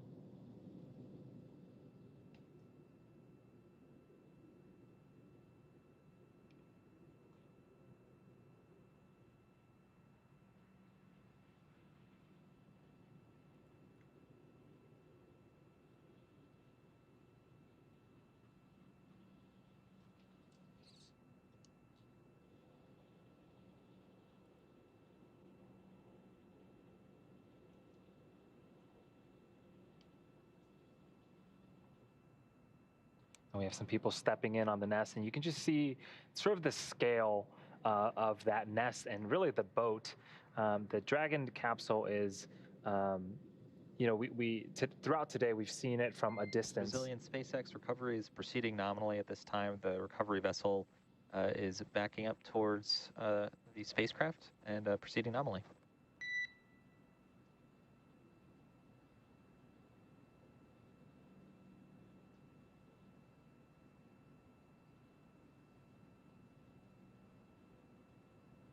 And you can see Crew Dragon Resilience within the frame of that hoist mechanism on Go Navigator. The report going out to the crew that things continue to proceed nominally, and we can see that for ourselves as well. The Go Navigator will continue backing up to Crew Dragon until it's close enough to attach those lines and hoist the spacecraft onto the nest there at the bottom of your screen. As we were saying earlier, the scale really doesn't really put into perspective until you start to put people around. The capsule itself is over 20,000 pounds, and so. And Dragon SpaceX repeat call. We are proceeding nominally. Looks like the recovery vessel is about 1 boat length away, backing up towards the spacecraft. That is great news, SpaceX. Looking forward to it.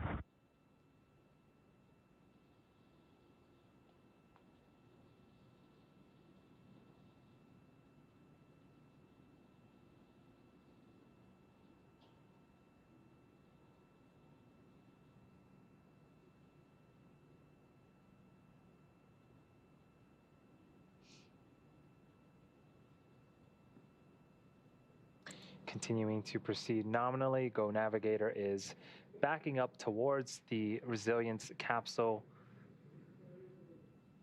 as the team of recovery personnel continue to get Dragon on top of the nest there that you see on screen. And once Crew Dragon is lifted onto the nest, it will shortly afterward be pulled toward the egress platform, or the platform that allows them to exit. That platform is built up towards near the that forward hatch, and it should allow them to more easily exit the vehicle.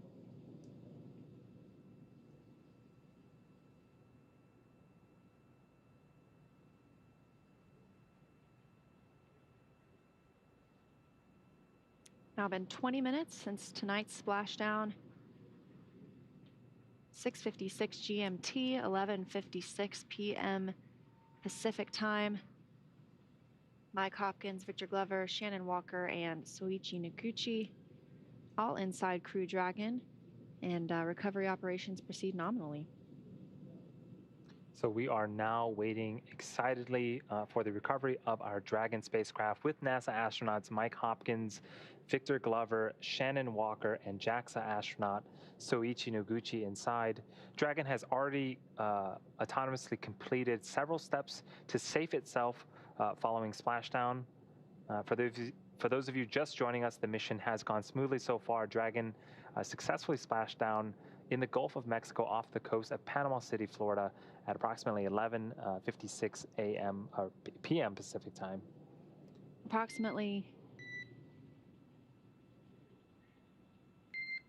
Dragon SpaceX rigging is complete. Approximately 5 minutes until capsule lift.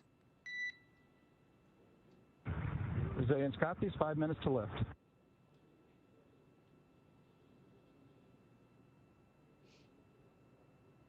And that's good news. They will continue to get closer to the spacecraft with rigging complete, meaning it will be able to be hoisted in 5 minutes from now.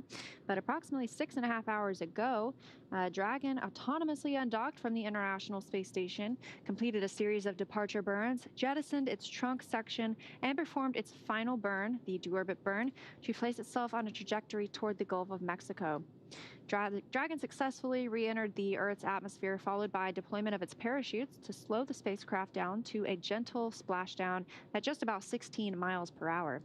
And we're now following the final part of Mike, Victor, Shannon, and Soichi's journey as Dragon is lifted out of the water and placed on the recovery boat. Upon detection of landing, Dragon automatically releases the main parachutes to prevent wind from pulling the spacecraft. Dragon then automatically safes any pyrotechnics still present on the vehicle and may automatically perform additional minor system reconfigurations. The astronauts do remain seated and in their suits at this point, but the onboard air conditioning keeps temperatures in check inside of the spacecraft, and the communication systems on board remain powered so the crew can continue to communicate with ground. SpaceX has 2 fast boats in the recovery fleet, which moved quickly to the splashdown point, and they have been joined by Go Navigator, which is the main recovery vessel in your screen now, and that has moved into position near the spacecraft. Those 2 fast boats have very specific roles. On first approach, it's immediately focused on safe inspection of the capsule integrity and checking for any presence of those hypergolic propellant vapors we've been talking about, ensuring that it is safe for Go Navigator to approach the Dragon spacecraft. Once the capsule is cleared for full approach, the team begins rigging the capsule for water recovery by the recovery ship, which we recently heard was completed. And the second fast boat is responsible for parachute recovery and also serves as a redundant boat to the first. And we saw that team member or on a jet ski helping to gather up the detached parachutes as well. So it took about 10 minutes for the recovery crew to complete their safety checks. Once complete, the team will begin preparing Dragon to be lifted into the recovery vessel. And as part of this preparation, one member of the recovery team will climb up on top of the capsule and rig the Dragon spacecraft as they just did a few moments ago. And then from there, it will take less than an hour to raise Dragon to the recovery boat and remove the crew from the spacecraft. And then after that, after medical checkouts, the crew will return to land within 4 hours, either by boat or helicopter, depending on the landing site.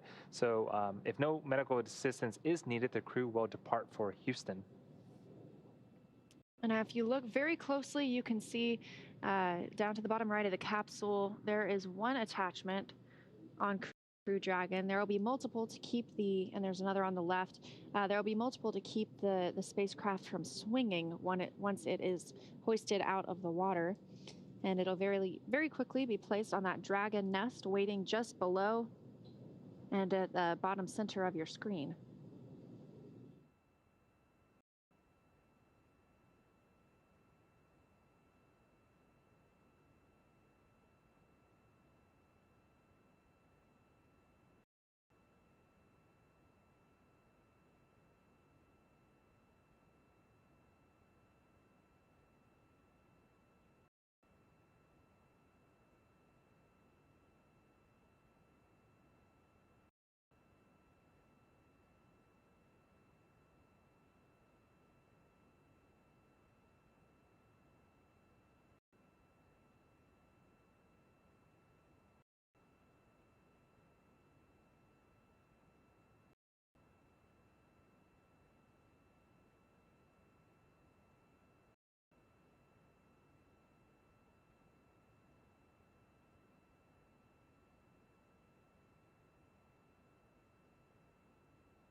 And as you can see, Crew Dragon now at multiple attachment points to that system on Go Navigator. Dragon SpaceX, expect lift in 90 seconds.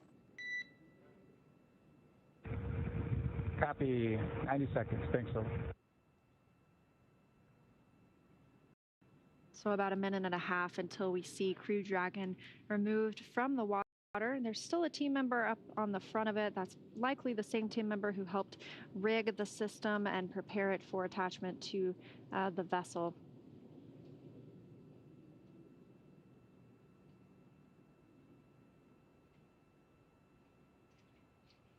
And as we mentioned earlier, this splashdown, a new record, breaking the old record for the longest crewed capsule in orbit from America, previously held by the final Skylab crew at 84 days, 1 hour and 15 minutes.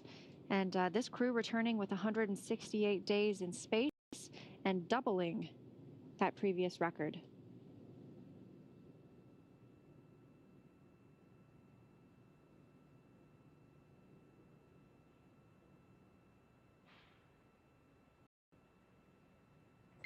Dragon SpaceX, brace for capsule lift. Go ahead, Sol. We clear the lift.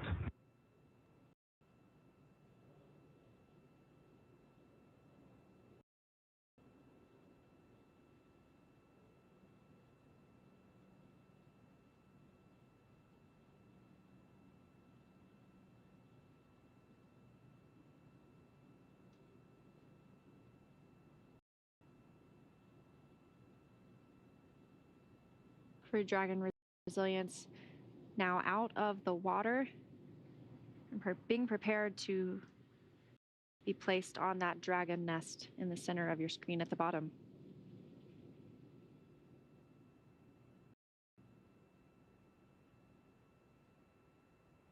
And just an hour ago, this capsule had just completed the deorbit burn and was still in space, and now is being returned to Go Navigator, the first time for these crew members to be on Earth in almost 6 months.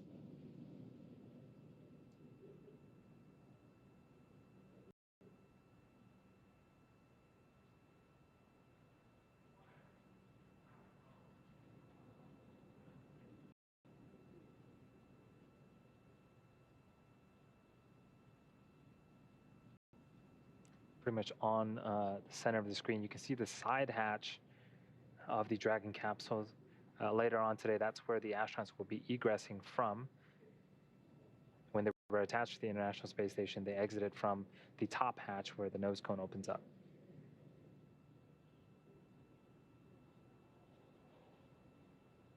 And those two holes, essentially, that you see up toward the top of the nose cone above the... Resilience, welcome aboard the recovery vessel.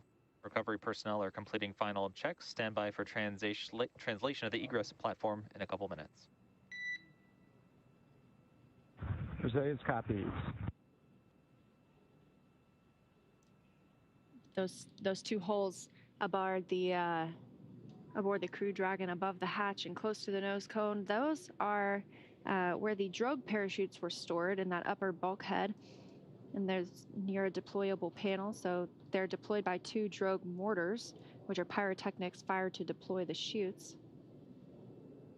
And those 4 main parachutes are also stored under deployable panels, but those are near the base of the spacecraft, so below that side hatch panel, and those were drawn out by the drogue chutes. Everything just absolutely flawless tonight with the recovery of Crew Dragon Resilience. So before opening the hatch, the spacecraft's cabin pressure must be equalized with the outside environment.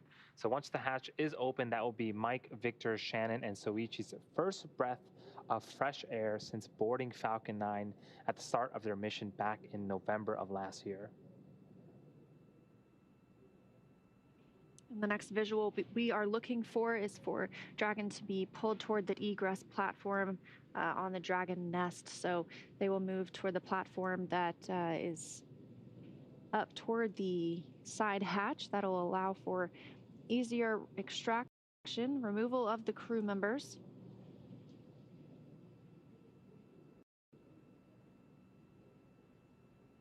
It's important to note that Mike, Victor, Shannon, and Soichi will be getting assistance from the recovery teams while exiting the capsule. And this is the same process for any returning long-duration crew members, as returning to a gravity environment can essentially wreak havoc with our vestibular system, which is responsible for maintaining our balance and motion. And safety is our #1 priority with this operation, as you've seen throughout not just today, but this entire mission. So you'll see all Mike, Victor, Shannon, and Soichi helped out of the capsule. We won't see them outside of the capsule today, but they will be assisted a few feet to the medical quarters aboard the boat. And we discussed earlier, if you've seen crews return on a Soyuz, it's the same process as when astronauts are carried from the capsule to waiting chairs and then carried into the nearby medical tent.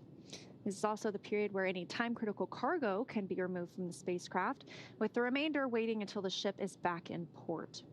Once the ship and capsule return, the recovery team will perform additional inspections before loading Dragon onto a flatbed truck at the SpaceX facility in Cape Canaveral for post-processing.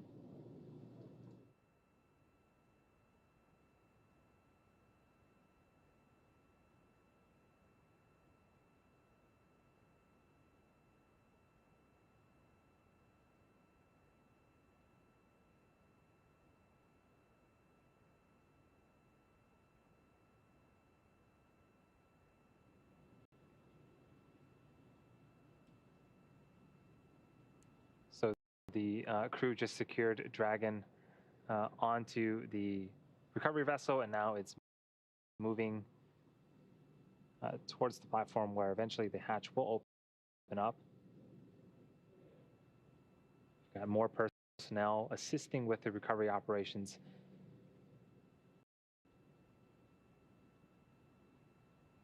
And that platform coming right below the side hatch, making it much easier for teams to help the crew egress or exit the vehicle.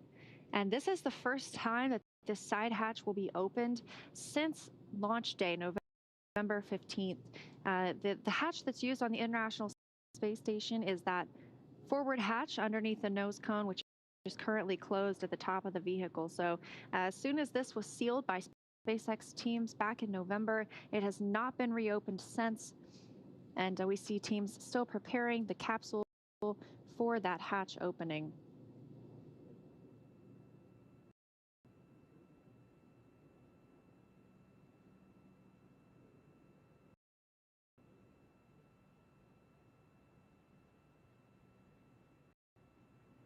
So there'll still be a few minutes before we have hatch opening again. We need to make sure that the cabin pressure is equalized to the ambient pressure outside. The team also performs a few checks to make sure that everything is a go before we open up that side hatch. It's been about 35 minutes since Crew1 splashed down, so you can see just how exponent this process already is, having the capsule on board and preparing to open up that side hatch.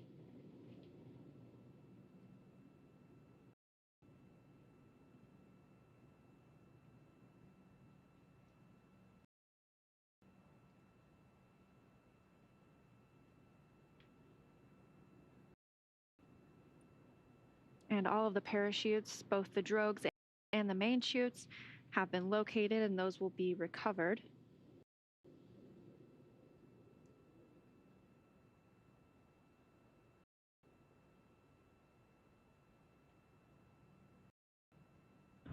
SpaceX resilience.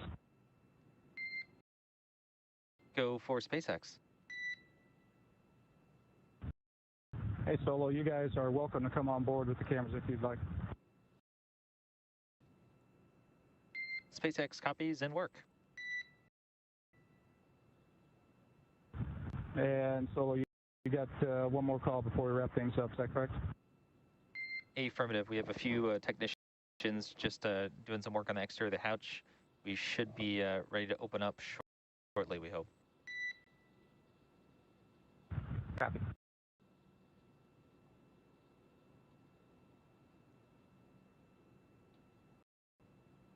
Now the crew members will not ride this boat all the way back to shore. They will board a helicopter, and that helicopter will take them back to Pensacola, and waiting there will be a NASA plane to bring them back to Houston.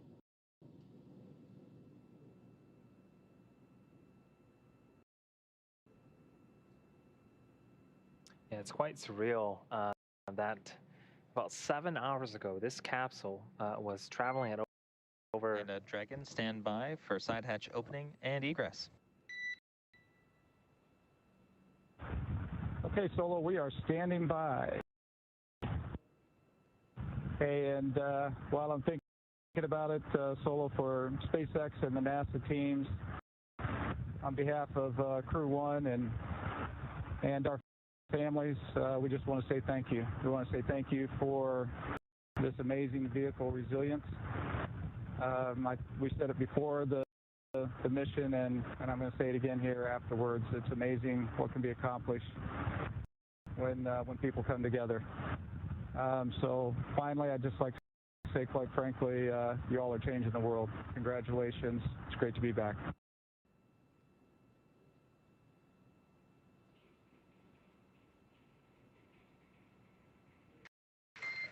And Hopper, thanks so much. You've got a round of applause here in Mission Control. And from all of us, it's truly been epic working with your team from early development through splashdown of the world's first long-duration spaceflight, human spaceflight. Your crew is really a tribute to resilience's name. We wish you all happy reunions with your families and loved ones. And thanks again for flying SpaceX. Thank you, Solo. Thank you all.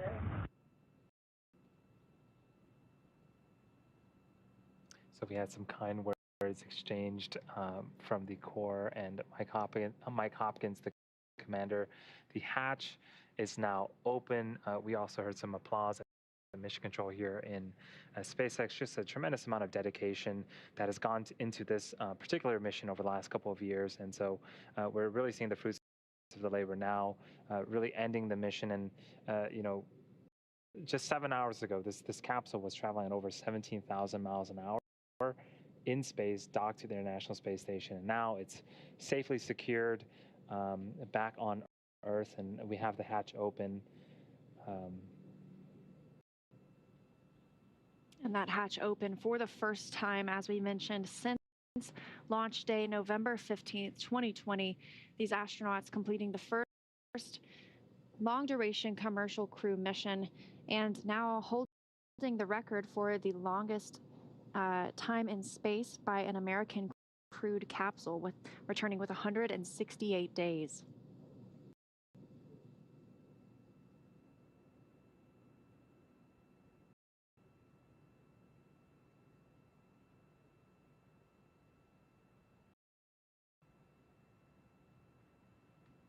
And with that side hatch being open, as we discussed, the first people to speak with Mike, Victor, Shannon, and Soichi are the medical team. And as we heard earlier, the crew did report that they were feeling well, but still important to get checked out after spending 6 months in space.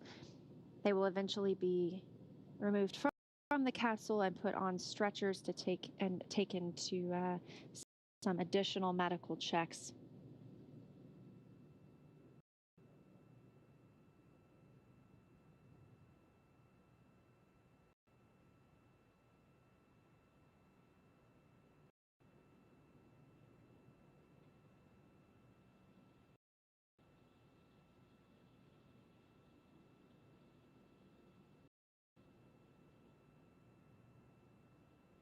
We're coming up on 40 minutes since splashdown. That capsule splashing down at 6:56 GMT, 11:56 p.m. Pacific time. Returning Crew 1 aboard Crew Dragon Resilience. That side hatch now open. Crew members speaking with medical personnel and preparing for egress.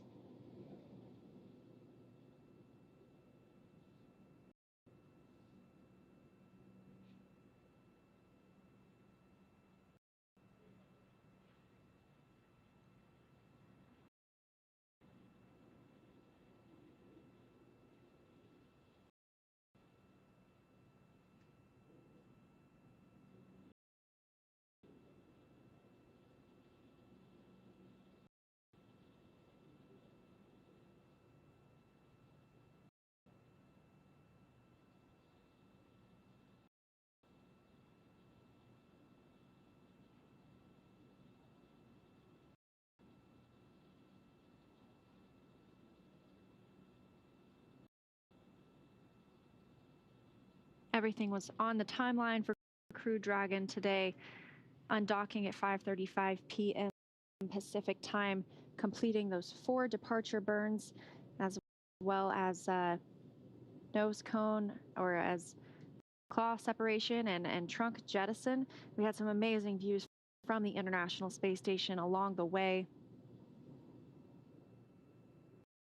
That deorbit burn lasting the scheduled 16.5 minutes, slowing down Crew Dragon just enough to drop them out of Earth's orbit, begin their re-entry into the atmosphere.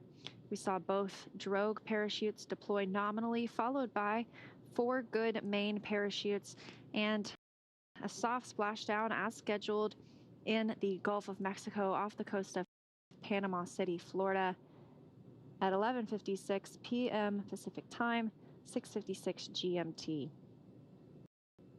And after splashdown, we saw the 2 fast boats approaching the vehicle. The first one made sure the area was safe for approach, and then one of the riggers climbed on top of the capsule and started preparing it for the eventual hoist and lift onto the boat that is on screen right now, Go Navigator. really, as soon as we got visuals of Dragon, those boats really headed over there as fast as they could and tried to expedite the process. And now we're here. The capsule is on the boat. It's secured. Our hatch is open, and we have some personnel tending to the astronauts right now and make sure everything is A-OK after what really has been a picture-perfect mission so far. The crew remains on the timeline to egress or exit Dragon in under an hour after splashdown. So they still have about 20 minutes until we reach, or 18 minutes until we reach that hour mark, and we are perfectly on schedule for the hatch to have been opened at its time. And we just saw one of those tablets being removed that the crew members were using to track the mission throughout the day.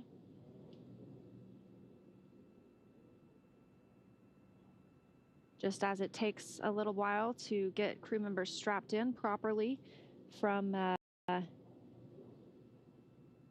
well, preparing for launch, we see the same thing whenever they come home. We want to make sure that everything is done in an orderly fashion and safely for our 4 astronauts.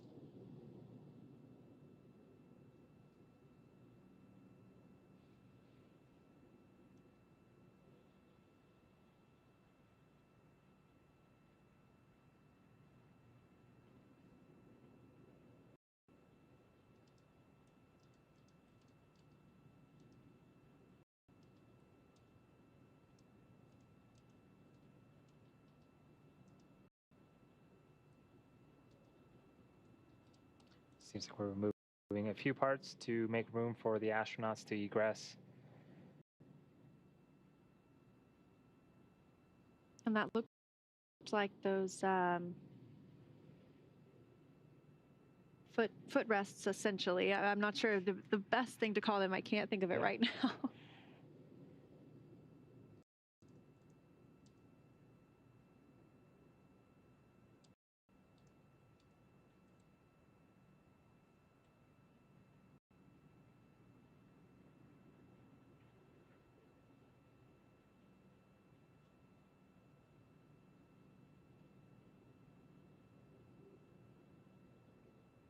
You can see those 2 windows on either side of the hatch. That's what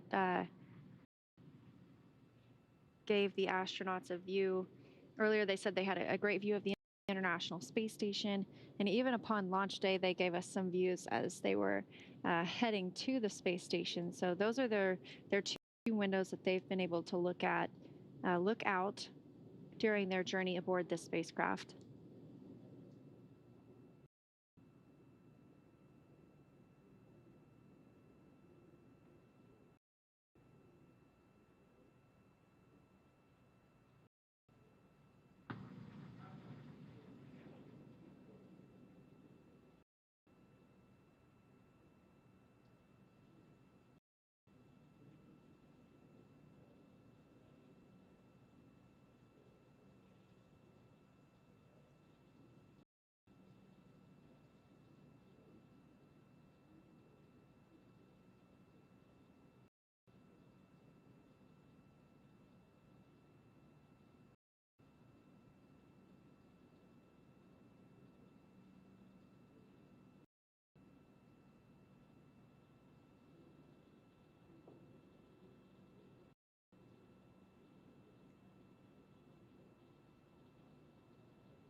For those just joining us, on screen right now is the Crew1 capsule Resilience. It has returned from space. We are on sort of the back end of the recovery vessel, Go Navigator, and here is, I think that's Mike Hopkins, the commander. He seems very excited. Feeling pretty good after 6 months in space. This is just excellent to see the astronauts coming out of the Dragon vehicle. So we're just off the coast of Panama City, Florida. And the hatch has been opened. There was some materials that were removed. It looks like the seat rests were removed, or the footrests were removed. And now we just saw the commander, Mike Hopkins, exit the vehicle, do a little bit of a dance.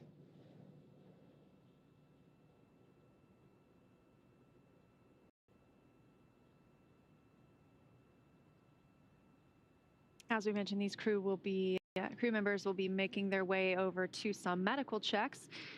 Standard procedure for us when we have crew members returning from long-duration spaceflight, or any spaceflight really, when we are having crew members return on a Soyuz spacecraft in Kazakhstan, there is a medical tent nearby, and we carry those crew members from the spacecraft to the medical tent for their checkouts. So even though the crew has reported they're feeling good, and it certainly looked like Mike Hopkins was feeling good, they will still get those standard medical checks before boarding a helicopter later this evening to take them back to shore.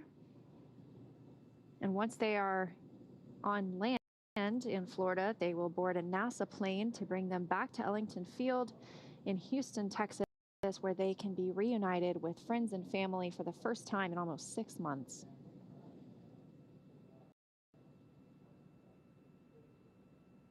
Yeah, in the bottom left of your screen, there is a stretcher there. Again, that is standard. Returning back to Earth after such a long duration in microgravity has, it can do things to your body. So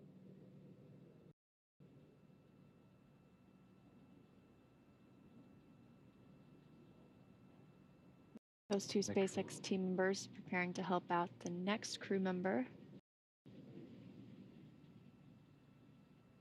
And that is NASA astronaut Victor Glover.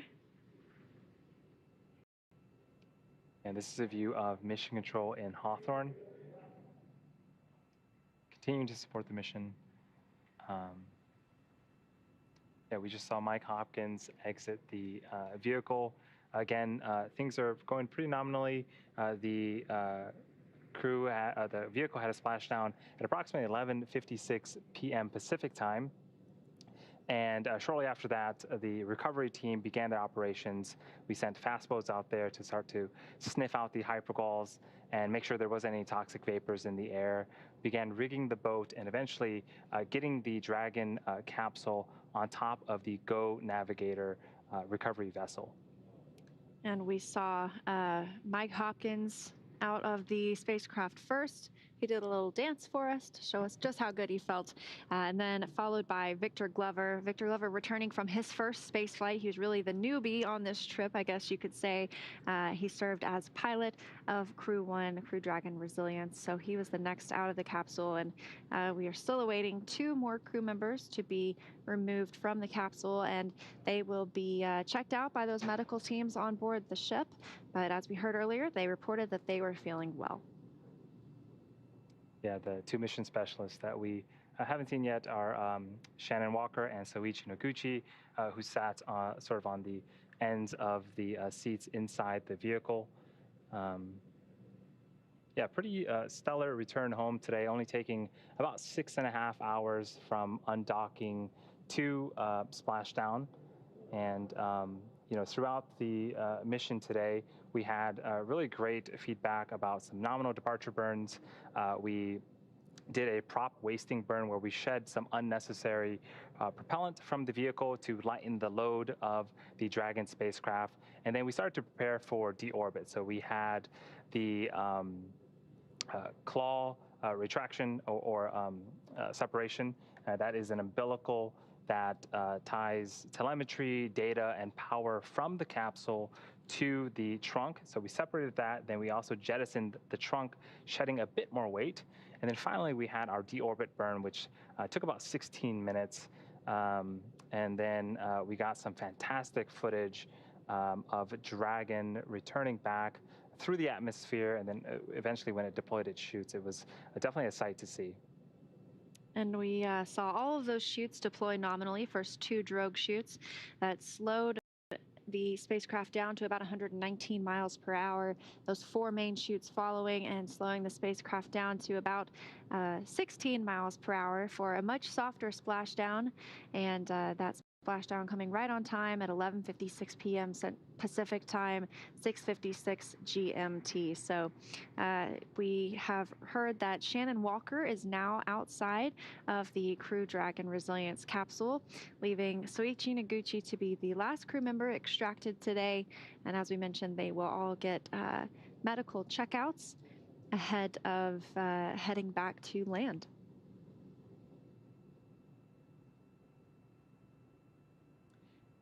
Yeah, so quite a speedy operations to, get the capsule back onto the boat and open up the hatch.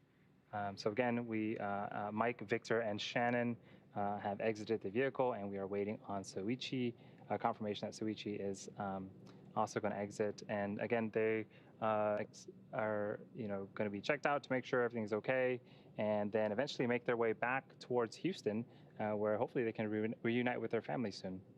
And we expect them to be back in Houston by the early hours of tomorrow morning, hopefully.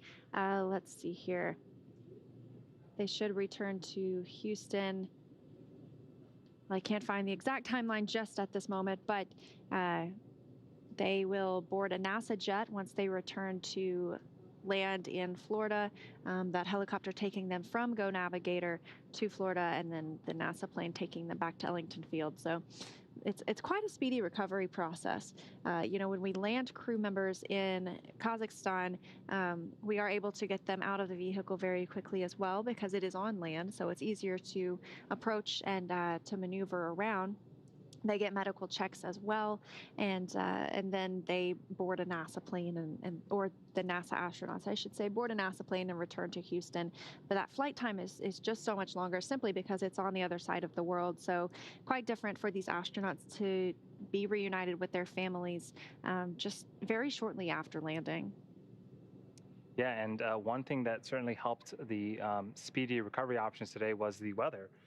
We got good news that wind speed was super low, and the waves themselves were also very, very small. So if you've been following along, the original departure date was supposed to be on the 28th, but we waived that due to weather. And then we also waived the attempt on the 30th. But today, conditions definitely seem ideal, and it definitely paid today, as after the capsule had landed. The seas were as calm as I've ever seen them, making the trip for the fast boats to the capsule that much smoother.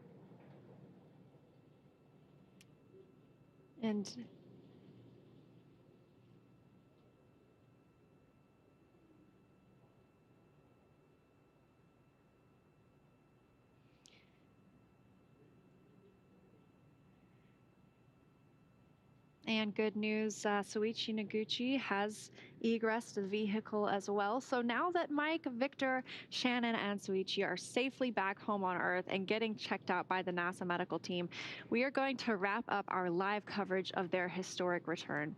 This all kicked off on November 15th, 2020 from historic launch pad 39A at the Kennedy Space Center in Florida. After successful liftoff and separation from Falcon 9, Mike, Victor, Shannon, and Soichi made a 27-hour flight on board Dragon to the International Space Station. Since arriving at the space station, they spent almost 6 months as members of Expedition 6465, executing science experiments, spacewalks, and repairs while aboard the orbiting laboratory. Their journey home today began just hours ago, Saturday, May 1st, when they closed the hatch to Dragon and undocked hours later at 5:35 p.m. Pacific time. We then jettisoned Dragon's trunk and performed our final on-orbit maneuver, the deorbit burn, at approximately 11:03 p.m. Pacific time to send Dragon on the path home. The spacecraft re-entered the Earth's atmosphere and slowed its descent with successful deployments of the 2 drogue chute drogue parachutes and 4 main chutes, with the final splashdown occurring off the coast of Panama City, Florida at 11:57 p.m. Pacific time.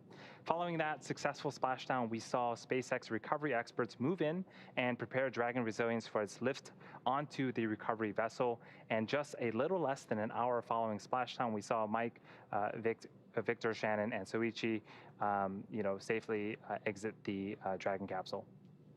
Next up, they will catch a helicopter flight back to shore where they will transfer to the waiting NASA plane for the short flight back to Houston, where they will be reunited with families to bring an end to this flight. We can't express what an honor and a privilege it has been to share their journey with all of you as we continue this new era in human spaceflight. In just the last week, we saw 4 astronauts fly to station to begin their mission, and now 4 more return to Earth to successfully complete another. So SpaceX and NASA are already looking forward to the next rotation when Crew 2 comes home and Crew 3 launches, all of which is currently targeted for October of this year. And at that time, we'll once again have a direct handover with 11 people on board the station for a short duration as we continue this regular cadence of flying astronauts on SpaceX rockets from Pad 39A at Kennedy Space Center. Again, thank you for tuning in for the culmination of Crew1, a 6-month mission that has been years in the making. All of us here at SpaceX and NASA are excited to reunite these 4 astronauts with their families. We'll continue to work hard to ensure future astronauts' safety and mission success. So be sure to follow SpaceX and NASA online, as well as the social media for updates on crew and cargo flights to and from the International Space Station. And we'll continue to share the progress of Mike, Victor, Shannon, and Soichi's trip back to Houston on social media. We are also awaiting a briefing including NASA, SpaceX, and JAXA leadership. That's coming up at 2 a.m. Pacific time, 5 a.m. Eastern time. So we have to say thank you one more time again for tuning in and cheering on Mike, Victor, Shannon, and Soichi as they return home. And we'll see you next time when we once again are sending astronauts on American rockets and American spacecraft from American soil. See you next time.